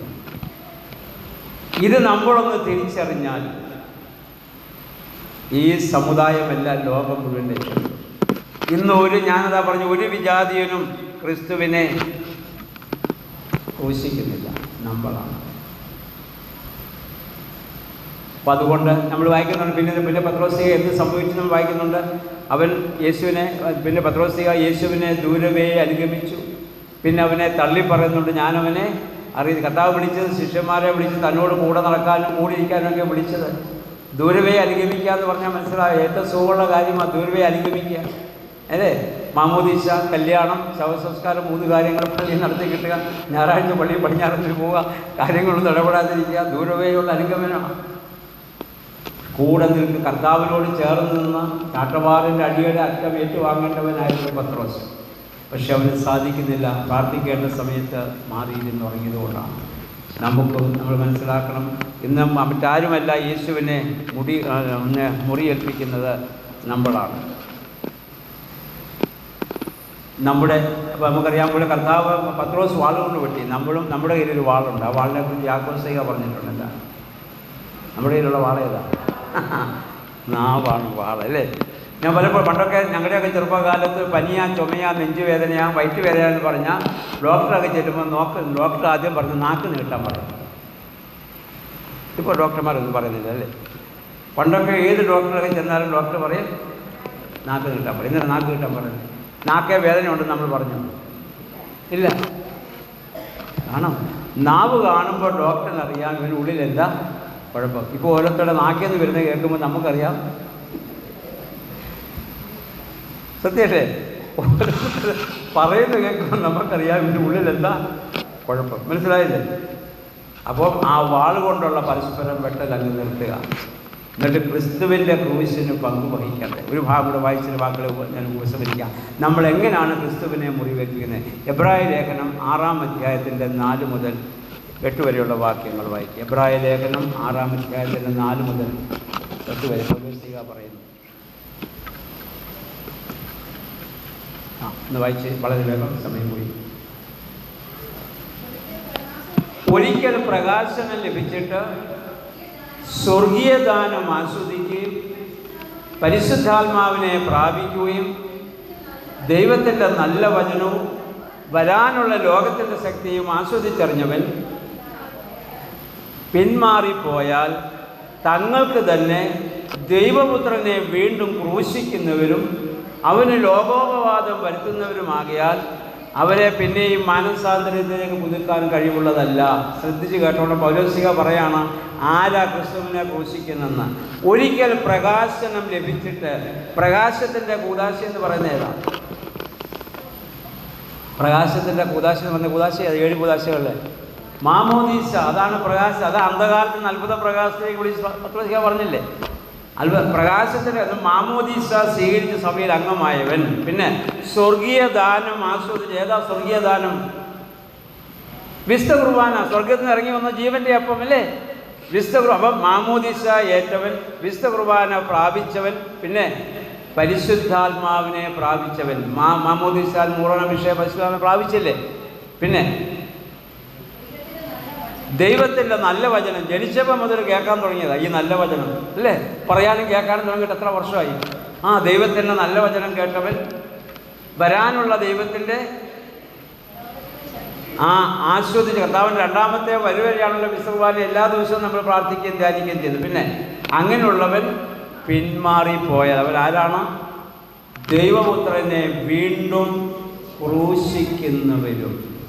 പൗലോസേ ഉപയോഗിച്ച വാക്കതാണ്.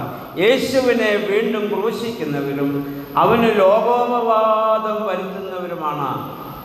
മാതാപിതാക്കൾക്ക് അപവാദം ഉണ്ടാക്കുന്ന ആരാണ്? അയലോകക്കാരാണോ? അല്ല, മക്കളാണ്. മക്കളാണ് മാതാപിതാക്കൾക്ക് അപവാദം ഉണ്ടാക്കുന്നത്. അയലോകക്കാരനും സ്നേഹിതനൊന്നുമല്ല.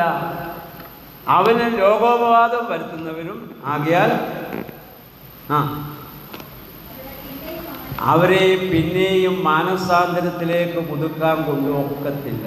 നമുക്കെന്താ മാനസാന്തരം ഉണ്ടാകാത്തെന്ന് പിടി കിട്ടിയോ? ഇതെല്ലാം കിട്ടിയവരാണ്. നമുക്കൊരിക്കലും മാനസാന്തരം ഉണ്ടാവില്ല. ഇതെല്ലാം കിട്ടിപ്പോയി. കാരണം ഒരിക്കൽ പ്രകാശനം ലഭിച്ചു, സ്വർഗീയദാനം ആസ്വദിച്ചു, ജനിച്ചപ്പോൾ മുതൽ ദൈവവചനം കേട്ടുകൊണ്ടിരിക്കുന്നു, അല്ലേ? ഇതെല്ലാം ആസ്വദിച്ചു. അവൻ പിന്മാറിപ്പോയാൽ അവനെ വീണ്ടും നമ്മൾ പറയാറില്ലേ, ഉറങ്ങുന്നവനെ ഉണർത്താം, നടിക്കുന്നവനെ ഉറക്കാൻ പറ്റില്ല. ഒരു അക്രൈസ്തവൻ ഒറ്റ പ്രസംഗം കേട്ടാൽ മതി, അവൻ പെട്ടെന്ന് മാനസാന്തരപ്പെടും. അവൻ്റെ ജീവിതം, പഴയകാല ജീവിതം മുഴുവൻ ഒറ്റ പ്രസംഗത്തിൽ അവനെ ഉപേക്ഷിക്കും. അവൻ പുതിയ മനുഷ്യനായിത്തീരും. നമുക്ക് പ്രയാസം അതാ. കാരണം ജനിച്ച മുതൽ കിട്ടിക്കൊണ്ടിരിക്കുക. പിന്നെ അതിനോട് ചേർന്നൊരു ഉദാഹരണം കൂടെ അദ്ദേഹം ചേർന്ന് അതിൻ്റെ അടുത്ത വാക്യം കൂടെ വായിച്ചു, പെട്ടെന്ന് പറയാം. പലപ്പോഴും പെയ്ത മഴ കുടിച്ചിട്ട് ഭൂമി നല്ല സസ്യാദികളെ വിളയിക്കുന്നെങ്കിൽ അത് നന്മയത്രേ. മുള്ളും ഞെരിഞ്ഞിടുമെങ്കിൽ ശാപമത്രേ. കത്തിച്ച് കളയത്രേ അതിൻ്റെ അവസാനം. ശ്രീഹ പറഞ്ഞു കേട്ടോ, ദൈവം ഭൂമിയിൽ മഴ പെയ്യ്ക്കുന്നതും ഭൂമി വെള്ളം കുടിക്കുന്നതിനും നല്ല സസ്യാദികളെ വിളയിക്കണമെന്ന ഉദ്ദേശത്തോടാണ് ദൈവം മഴ പെയ്ച്ചത്. അതിനു പകരം മുള്ളും ഞെരിഞ്ഞിലുമാണെങ്കിൽ ശാപമാണ്, കത്തിച്ച് കളയത്ര. ദൈവപ്രിയമുള്ളവരെ, പരിശുദ്ധാത്മാവാകുന്ന മഴയെ ദൈവം നമ്മിൽ വർഷിപ്പിക്കുന്നത് നമ്മിൽ നിന്ന് ആത്മാവിൻ്റെ സൽഫലങ്ങളെ പുറപ്പെടുവിക്കാനാണ്. അതിനു പകരം ജഡത്തിൻ്റെ ഫലങ്ങളായ മുള്ളും ഞെരിഞ്ഞിലുമാണ് ഉണ്ടാകുന്നതെങ്കിൽ അത് ശാപമാണ്, കത്തിച്ച് കളയത്രേ അതിൻ്റെ അവസാനം. അതുകൊണ്ട് നമുക്കൊരു തീരുമാനമെടുക്കാം. ദൈവമേ, ഇനി എൻ്റെ വാക്കുകൾ നിമിത്തമോ എൻ്റെ പ്രവൃത്തി നിമിത്തമോ എൻ്റെ ജീവിതം കൊണ്ടോ ഞാൻ ഇനി നിന്നെ ക്രൂശിക്കില്ല. എൻ്റെ വാക്കുകളോ എൻ്റെ ചിന്തകളോ നിൻ്റെ മുറിപ്പാടിൽ അണിയടിക്കില്ല. ആ ഒരു തീരുമാനം ഈ ദുഃഖവെള്ളിയാഴ്ച എടുക്കാൻ, ഈ ഭാഷയാഴ്ച എടുക്കാൻ നമുക്ക് സാധിക്കട്ടെ. കർത്താവിനെ ഓർത്ത് കരഞ്ഞ സ്ത്രീകളോട് കർത്താവ് പറഞ്ഞു, എന്നെ ചൊല്ലി നിങ്ങളുടെ മക്കളെയും, കാരണം അവരായി ഇനി എന്നെ ക്രൂശിക്കാൻ പോകുന്നു. നിങ്ങളുടെ മക്കളെ ചൊല്ലി കരഞ്ഞാൽ മതി, അവരായി എന്നെ ക്രൂശിക്കാൻ പോകുന്നില്ല. കർത്താവ് വളരെ വ്യക്തമായിട്ട് പറഞ്ഞു, എന്നെ ചൊല്ലി നിങ്ങൾ കരയുന്ന മതി. യഹൂദന്മാരൊരു വാഴ്ച ക്രൂശിച്ചു. അതുകൊണ്ട് കർത്താവിനെ ക്രൂശിക്കുന്ന മനോഭാവത്തിൽ നിന്ന് കർത്താവിനെ സ്നേഹിക്കുന്ന അനുഭവത്തിലേക്ക് വരുവാൻ ദൈവമേ, പരിശുദ്ധാത്മാവേ, ശക്തിയായി പ്രാർത്ഥിക്കാം. ഒരു നിമിഷം